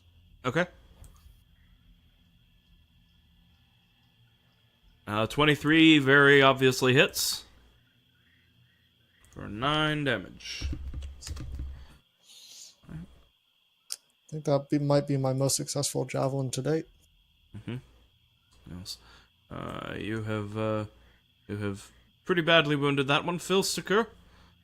And Spilkter, who is also here. It's your turn. Okay. I manifest a sphere with a diameter. With a diameter of 40 feet. That is sufficient to encompass all of them. Okay. Then I do so. Okay. They are now inside of a sphere of cold and blackness, being rubbed all over by silly little tongues. They probably don't like this. Very good. So it is their turn, or do they take damage immediately, or do they wait for their turn? Both. They take 2d6 cold damage if they start their turn inside. All right. Then they're starting their turn now. So give me some cold damage. Okay.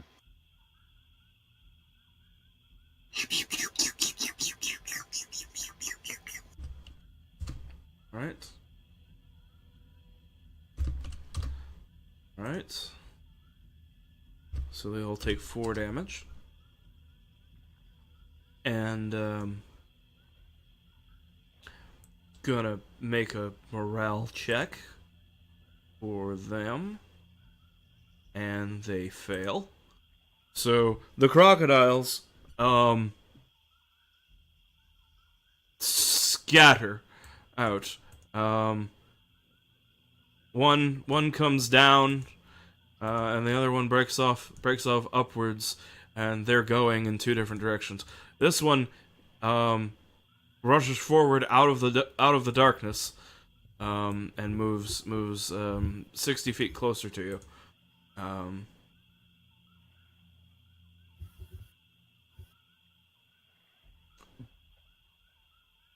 But yeah, it's potentially still a threat, but it seems very freaked out. Ixa. Was it just the one that's peeled off? No, they've two of the 3 have peeled off. Okay. The other one has come straight out of the darkness, coming forward. So there's just one approaching the boats now, Yes. and it's 100 feet away. He was 110. He moved 60, so he's 50 feet away. Okay. Well, I'm pretty sure that's going to be disadvantaged for weather anyway, so Ixa will throw a javelin. And It actually hits. hit it. All right. You badly wound that crocodile. Bort. Alright, I'm going to shoot with my heavy crossbow because I recovered at least 1 bolt from that last fight. I forgot that I actually gave them each different initiative orders. Oh well. Guess they all move on 10 now. So I moved them all on 10. I'm an idiot. Okay, well, I'm going to shoot the one that is in the middle. Okay. the only one that's still coming at you. Yes, that seems like the reasonable course of action. Yep, shoot it. I shoot it You shoot it good. for a lot. Yeah, you shoot it right down its throat, and make that a dead crocodile. The other two flee into the swamp. You have a floating crocodile corpse. Cool. Guess I'll haul it aboard or something. The your companions, the pit fighting guy goes, you gonna eat that? Probably. It's no sense in wasting it. We're kind of stuck out here in the middle of the swamp. I know I was going to eat it, but I guess we're eating crocodile tonight.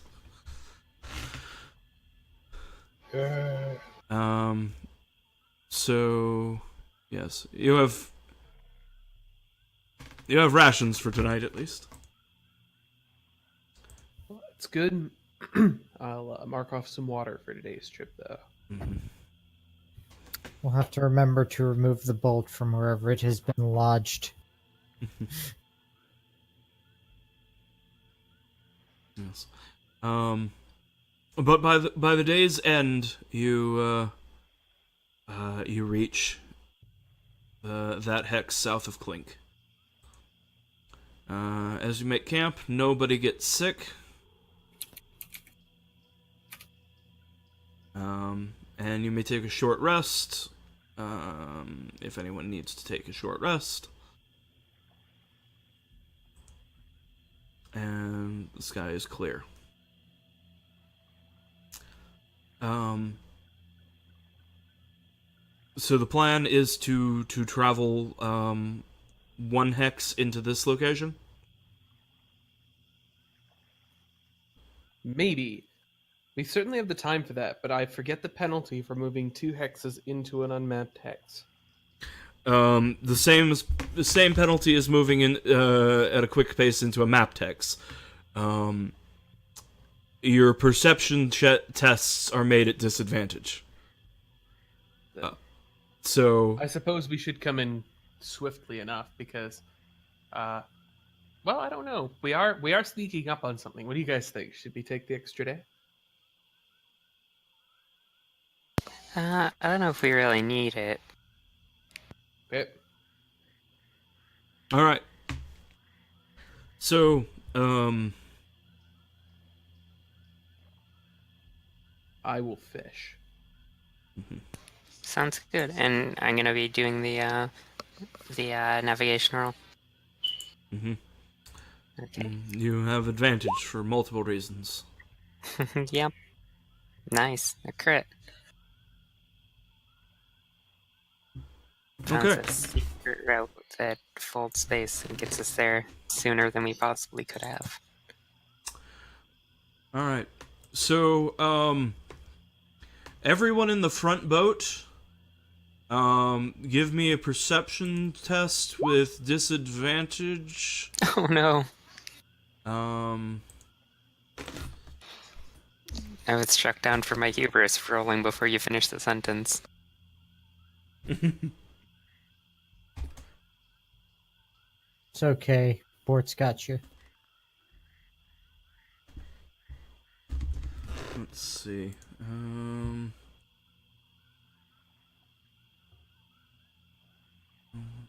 There.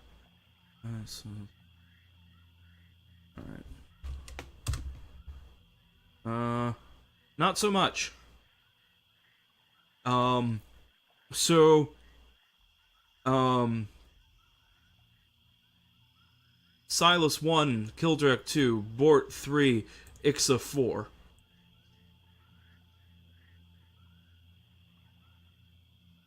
Bad news, Ixa.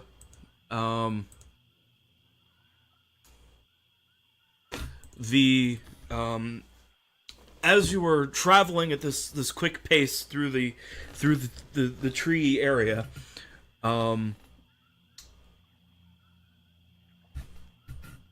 roll initiative. Oh, wait. Remove, Just think so? clear. No, everyone. Okay. I just remembered how you were all surprised, though.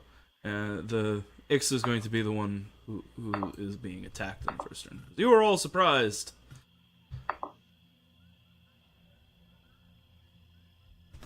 Do the snakes get their revenge? A snake does. You encountered 1d8 trunk snakes. Which sadly in this case means one trunk snake.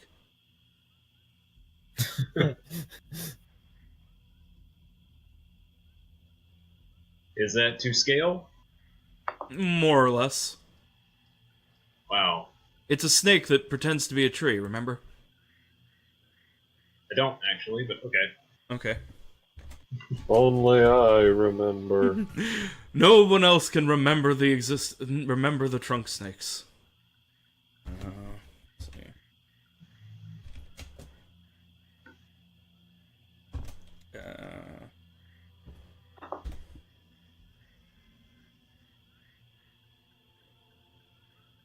That looks right. And show name, show bar. Alright. And the trunk snake gets to roll initiative. Gets an 8.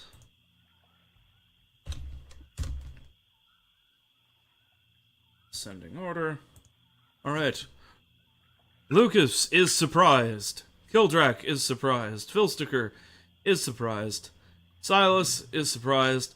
Ixa is surprised, but you're all not surprised as this tree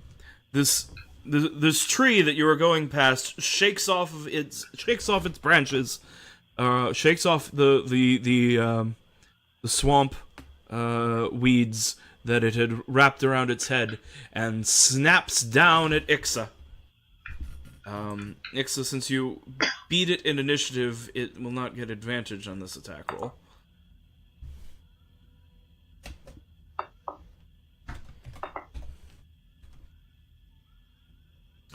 And unfortunately, a 10 does not hit you.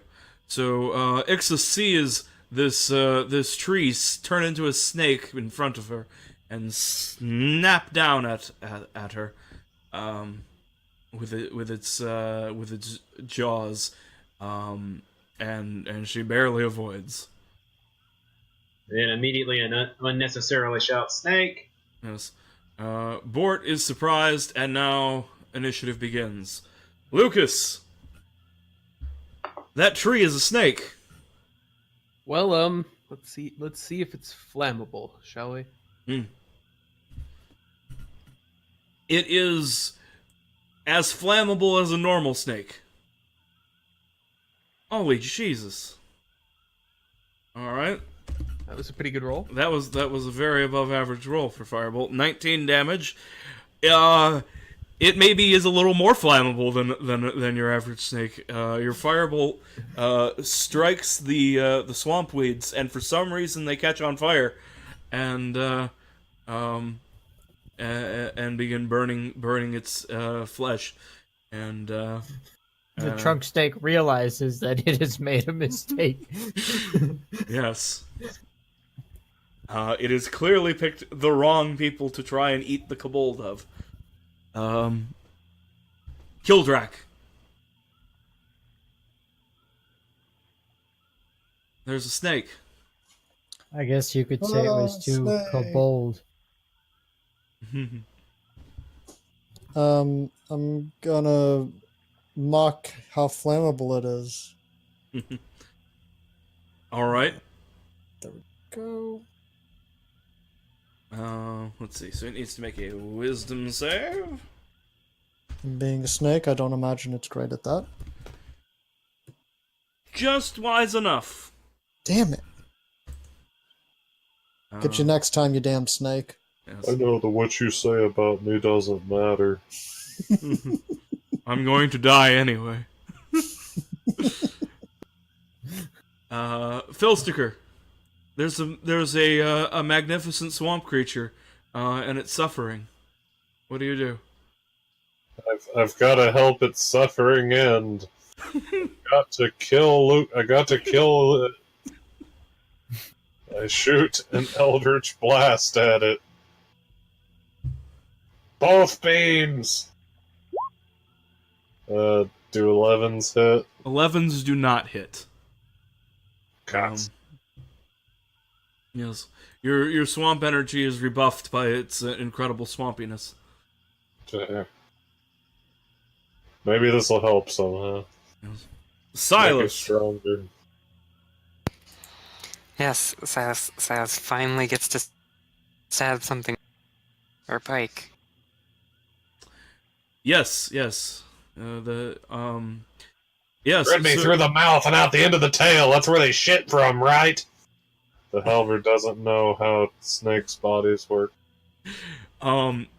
Silas tries to stab at the snake's head, since that's within range, and but the scales are like, it's like trying to stab a tree. It just doesn't work very good. Dang. Ixa, there's a snake in your boat. And within melee range. Yeah, not really in your boat. Its head's above your boat. Yes. Ixa will attempt to hit it with her sword. And I'm pretty sure with disadvantage that means no. Yeah. But there's no in general. Yeah, 11 does not work. You chop at it, but it's like trying to chop a tree with a sword, and just, you know, you flake off some scales, but it's superficial damage.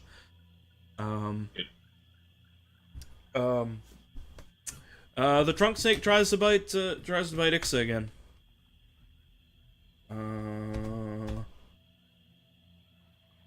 The 12 isn't going to hit Ixa. Nope. Bort. God. I mean, you know what I would probably do, but I almost want to wrestle it and see if we could capture it. Good. I'm gonna wrestle it. Okay. This might not work, but worth a try. All right. You make an athletics roll. All right. 15. It gets an 8. Bort has grappled the snake's head. It cannot retreat. You have your extra attack. Yeah. I You am want to try going and like to. beat it into submission with an unarmed attack or something. Sure, I will bash its head against the fucking barrel or something. I really need to stop forgetting my extra attack. Oh yes. All right. yeah, Another oops. athletics check. No, this is just an unarmed attack. Okay, so that'd just be a strength roll, or Mm-hmm. As a fighter, you have proficiency with everything, so you have proficiency with unarmed attacks. You have a D1 for your damage dice.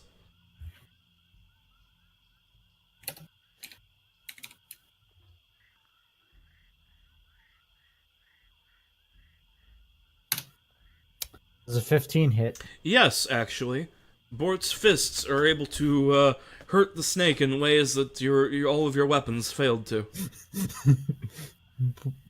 And that's a D1, so I do 5 damage. Yep. Yeah. So Bort has like grappled onto this snake's head and is like got it in a headlock and is punching its face.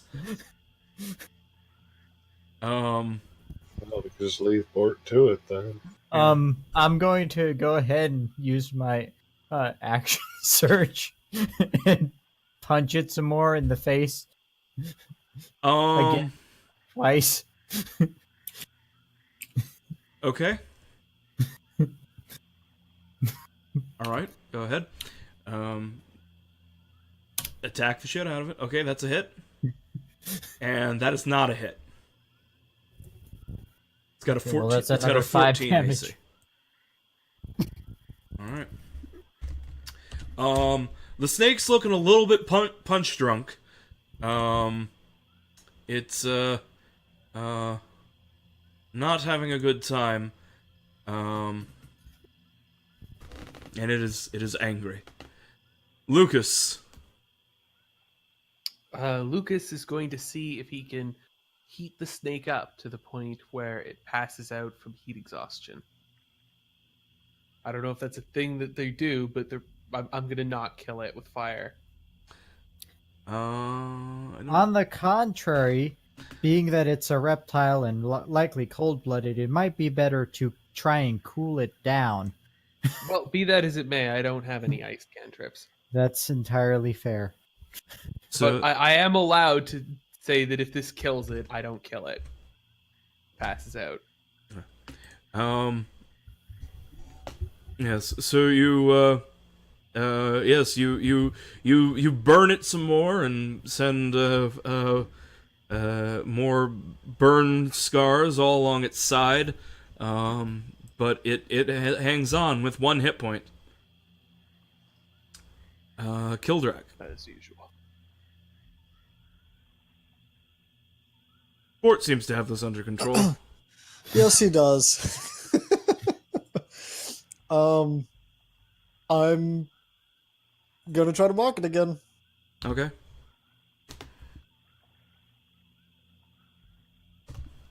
No, not that. I'm oh, sorry. Never mind. I'm Doesn't sorry. matter. Yeah. This snake is, man, he's thick-skinned. Yes, it is. Phil Sticker. Bort does not know what you're talking about. I kind of want to let Bort capture. There you go. Actually, I mean, wonder if we could sell it to the dude. I use Mage Hand and sort of like push on one of its eyes. This accomplishes nothing. Because Mage Hand is not allowed to accomplish anything. Bap. Yes. You pat it on the head. It's probably made uncomfortable. Silas. You haven't actually been hurt by the snake, so that you may control your bloodlust. Mm-hmm. Yes, well, But you shouldn't! Indeed. I don't know, knowing But you were that... not being compelled. Kill it and kill Bort too, come on! Right, well, this doesn't even need to be like a diegetic decision, right? It's something I, on the player level, can decide. I stab Yes. it and just don't end up killing it for whatever reason, so that's what Silas does. Okay. You Stab, stab, whap stab, it. stab. Yeah. You whap it on the head with the flat of your spear. It doesn't have to be that. It's just yeah. Okay, yeah. So Silas stabs the snake, and amongst all of its burns and bruises and now stabbing wounds, it just kind of like it flails about like one last time and then just goes limp in Bort's grasp. Mm-hmm.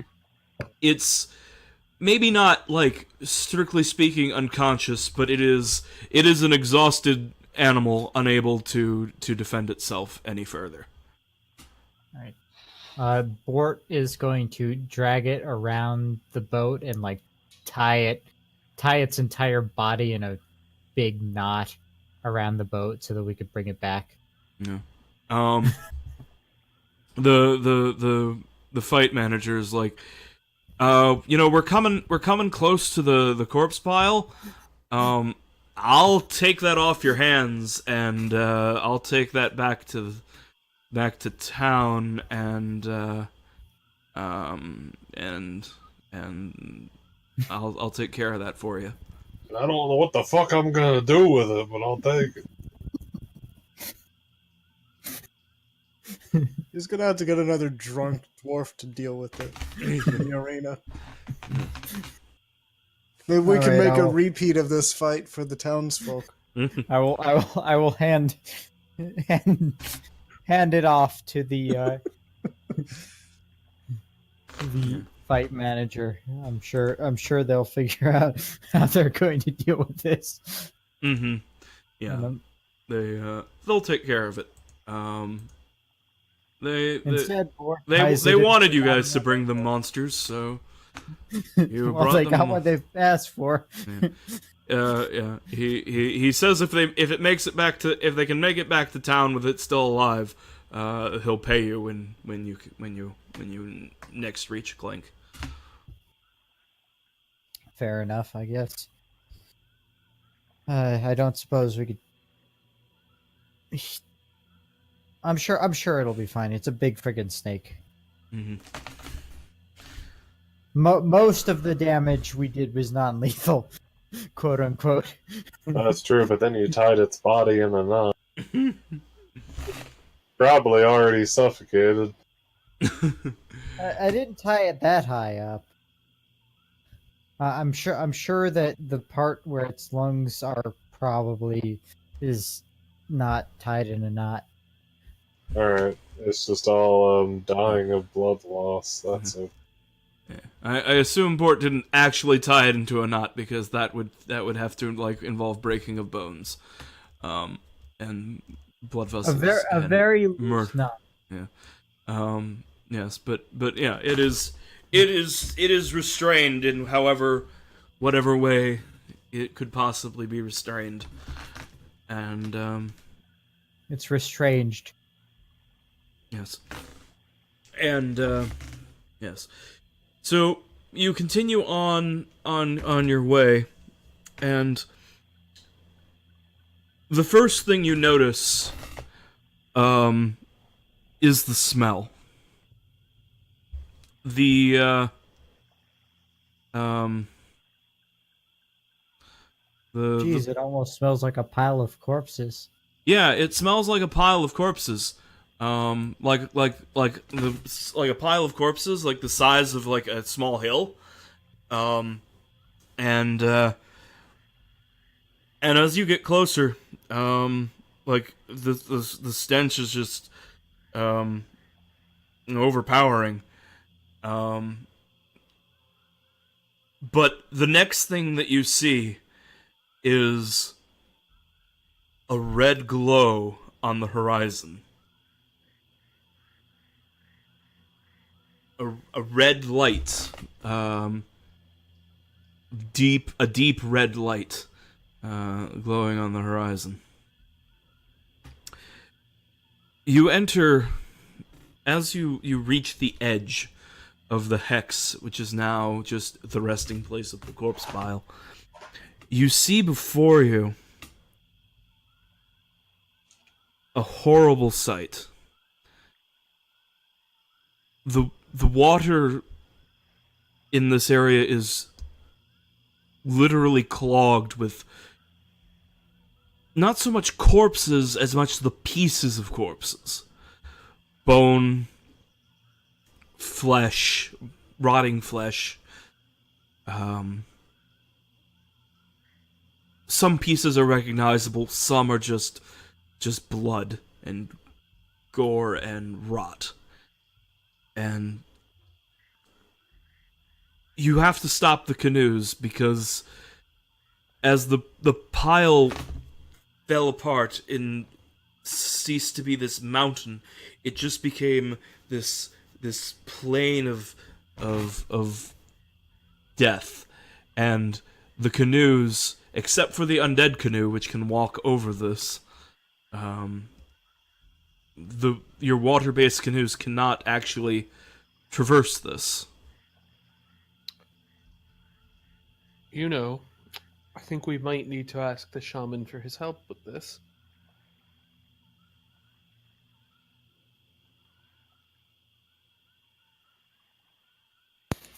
Should we send, like, the familiars forward so we don't all have to walk through, like, a field of dead bodies? Certainly Splicter. Yeah, see, maybe not Valiarca, although she could fly, but like at least Splicter, I think would be a better choice here to go see what the light is. Oh man. So we Oh. could do it, but it would be like super gross. I guess I can do that. Boss, should I turn into a bat and go do that? Yeah. Okay. Crap. Wait. Yeah. He like digs through his pack trying to find some potpourri or something to stick in his nose. He doesn't have anything. Mm-hmm. Give him some of the cheese. Some of Yeah. the real smelly stuff. I do prestidigitation. Here, this piece of cheese smells nice now. I'm Just hold sorry, it in your only mouth. druids can do smells. Oh. They're beyond my power. Oh wait, I've got soap. He can take some soap. Alright, yeah. There you go. What am I supposed to do with this, boss? He Hold it. the frog has hopped out of out of Phil Sticker's pocket and then morphs itself into a bat. Right. Alright, well, I've got this soap, and here, I'll rub it on your tiny nose. Rub, rub, rub. Brushy, brushy. Now it won't be so bad. Okay, yeah. I mean, now it just smells like corpses covered in flowers, but I mean, tried! That's a more appropriate burial! yeah, fine. All right, I'm going off. I'll find it. I'll see what I can see.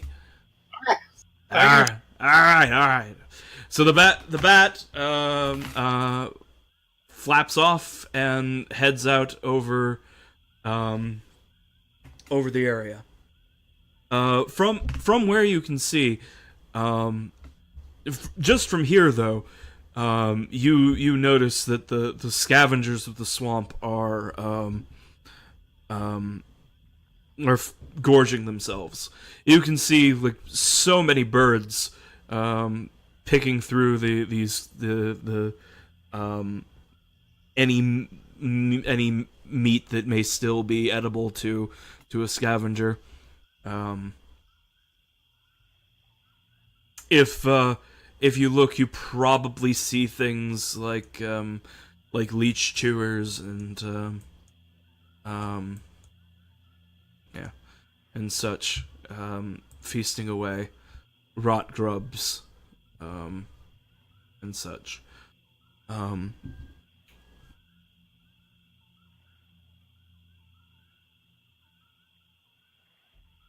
Spilkter's away for quite some time.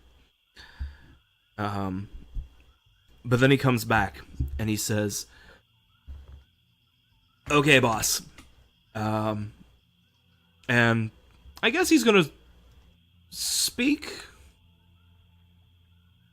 Boss. You can probably speak. Yeah. Yeah.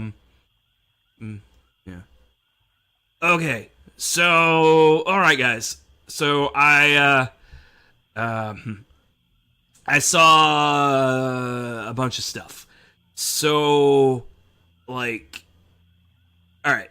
So there's like this big red crystal thing. It's too big for me to I didn't want to touch it, and even if I did, it was too big for me to carry. Put the demon out. Yeah, but there's like this big red, like massive crystal, like in the center, more or less in like the center of this.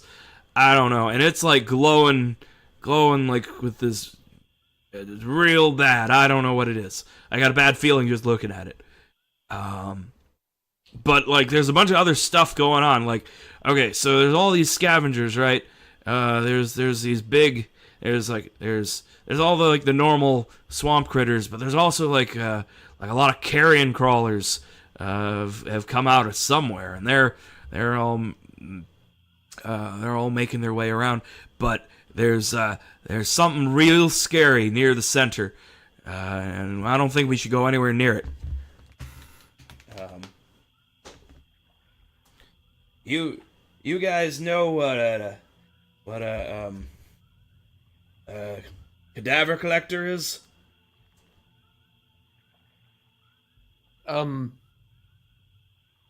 Unless you mean a person whose job it is to collect cadavers, no.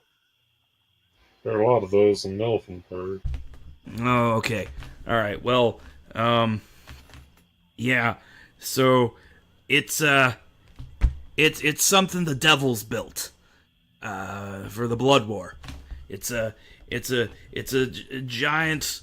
Well, it's like the size of like a giant, like a small giant, like a hill giant, you know. But it's all made of metal, and it's all mechanical. It's and normally they wander like the fields of battle in the Blood War, and like, you know, covering bodies and looking for valuable artifacts among the fallen. But they've been known to sometimes wander into the material plane and like you know, to collect bodies on like sites of battles and things. Anyway, they're real bad news, like real bad. I mean, I did see a lot of shinies on it, but yeah, we don't want to get anywhere near that thing. So will it wander back to the Blood War if we ignore it? Yeah. If once it's done, like looting all of the valuables and the spirits of all the warriors of note from amongst the battlefield. Well, this isn't a battlefield, but you know what I mean. Once it's gotten everything it deems of value, it'll wander on back to hell, to whatever archdevil it works for.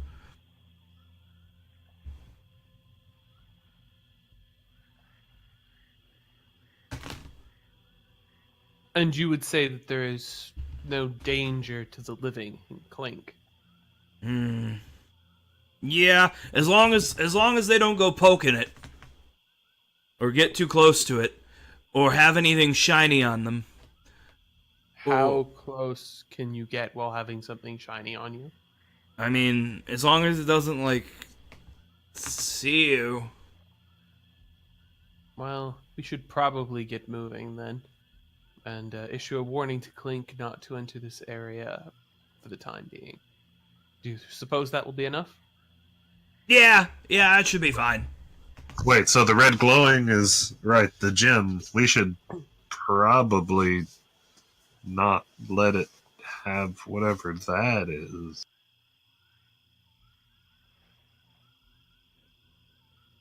I just Is feel the like device sent by the Archdevil what is glowing red, or has it collected something that is glowing red? No. The glowing red thing is the crystal. The cadaver collector hasn't made its way to the crystal yet, but it is heading in that direction.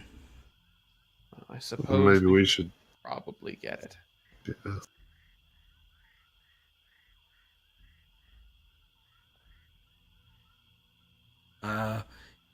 Yeah. I mean, you know, if we could just do nothing, and then just the cadaver collector will take the big glowy scary thing away, and the corpse, the carrion crawlers lead all these bodies, and none of this has to be our problem. I mean, Splicter smiles. Do you really trust that the crystal won't do something very bad in the hands of the big scary monster thing? Well, I mean, I don't want a devil to get a super, like some sort of super weapon if that's what it is. Right, so we have to go get it. Yeah, well, We need to have the big super weapon. Well, yeah, I see your point. I see your point, boss. But also, like, what if the cadaver collector gets there first? Or, I mean, we can't. I don't wanna. I think that's not. Oh, I don't like that. Is it really fast? No.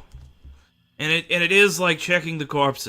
I guess it's possible, but I just think that I'm Splicter's being a big old coward. He's going to continuously suggest that we shouldn't do this and that he's a bad idea, but he is being a big old coward. Well, Well, let's go do this then. you can operate the escape boat. I can fly. Fine. So,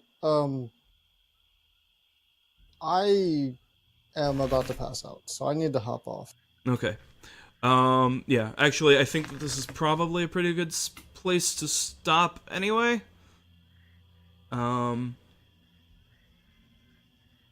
Yeah.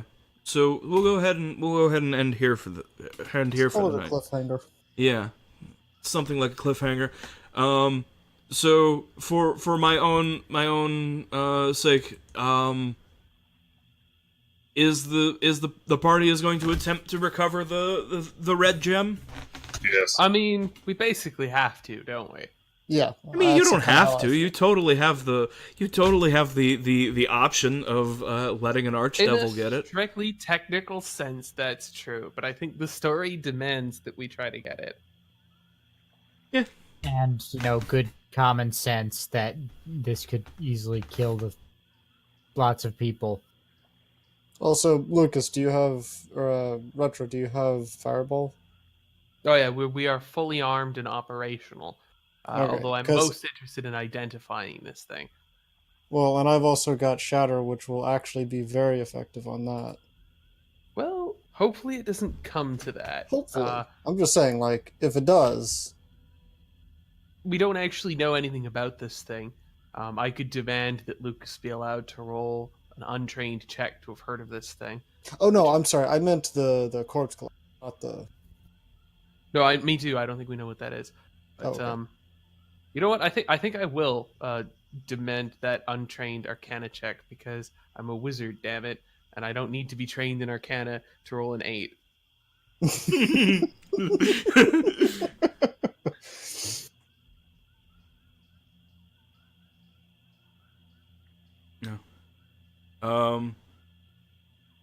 Kildrak actually is like semi-trained in Arcana. Yeah, I was just looking for the right button to click. Like I said, I'm tired. Mhm. There it is. Okay. Well, yeah. I mean, basically, you know what Spilkter said about the cadaver collector is true. It's a construct. It's a lawful evil construct from hell that scours battlefields across the multiverse. And they're incredibly dangerous. Do I know anything of specific use in this case?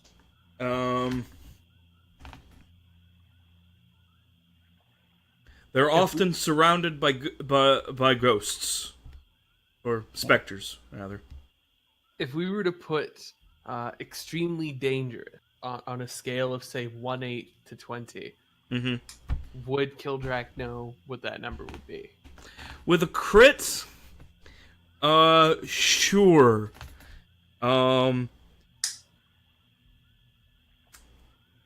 He would know that it has a crit rate or not a crit rate, a CR, which puts it a tier above what you would comfortably want to engage.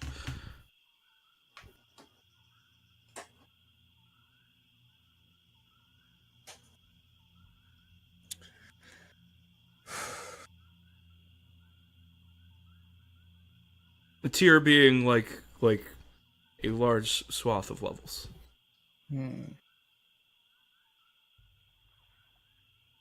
Well, right. That's why we run in, snatch the thing, and get the fuck out of it. Right.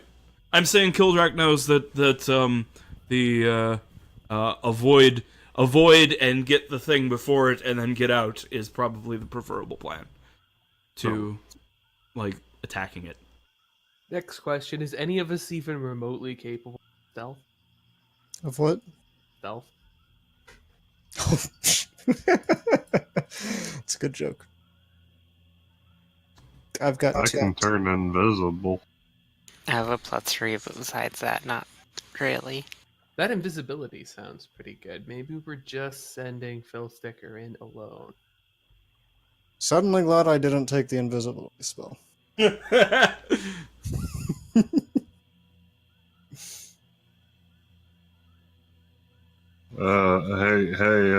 Keldrak, use your Arcana.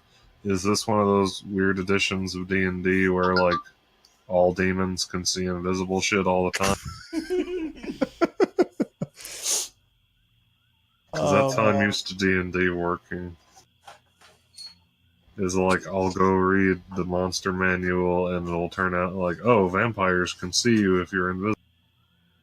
Is that something that Kildrak would know off of that, or?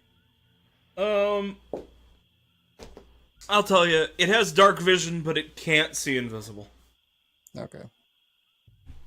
Then obviously I'm telling them. Alright. So, that is the session. Thank you all for playing. I look forward to next time. And, have a good news, good news before we go. Oh, yes. I can make myself and one other person invisible. Oh, good. Smiling. Not it. Yeah, we have to draw straws, I think.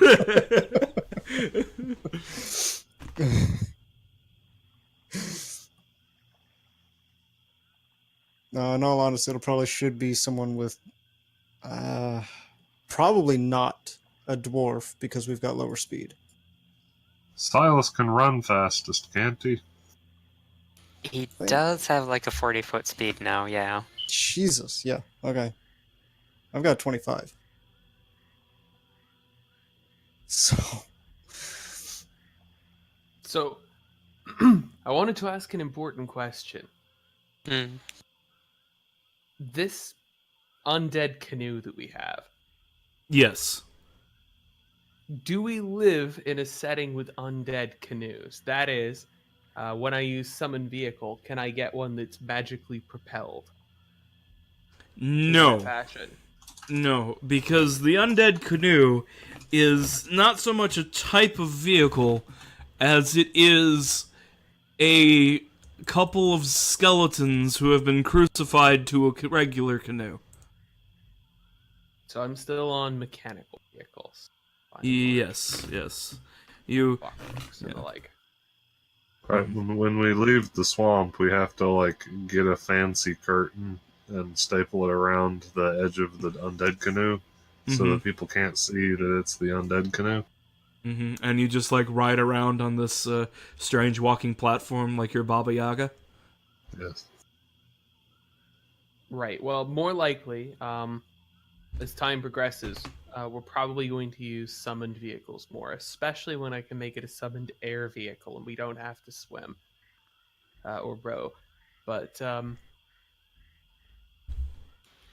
yeah, for the time being, I will keep in mind that I cannot summon a bunch of like clockwork golems carrying a palanquin to carry off large objects. That had crossed my mind as a possibility. No. No, I don't think so.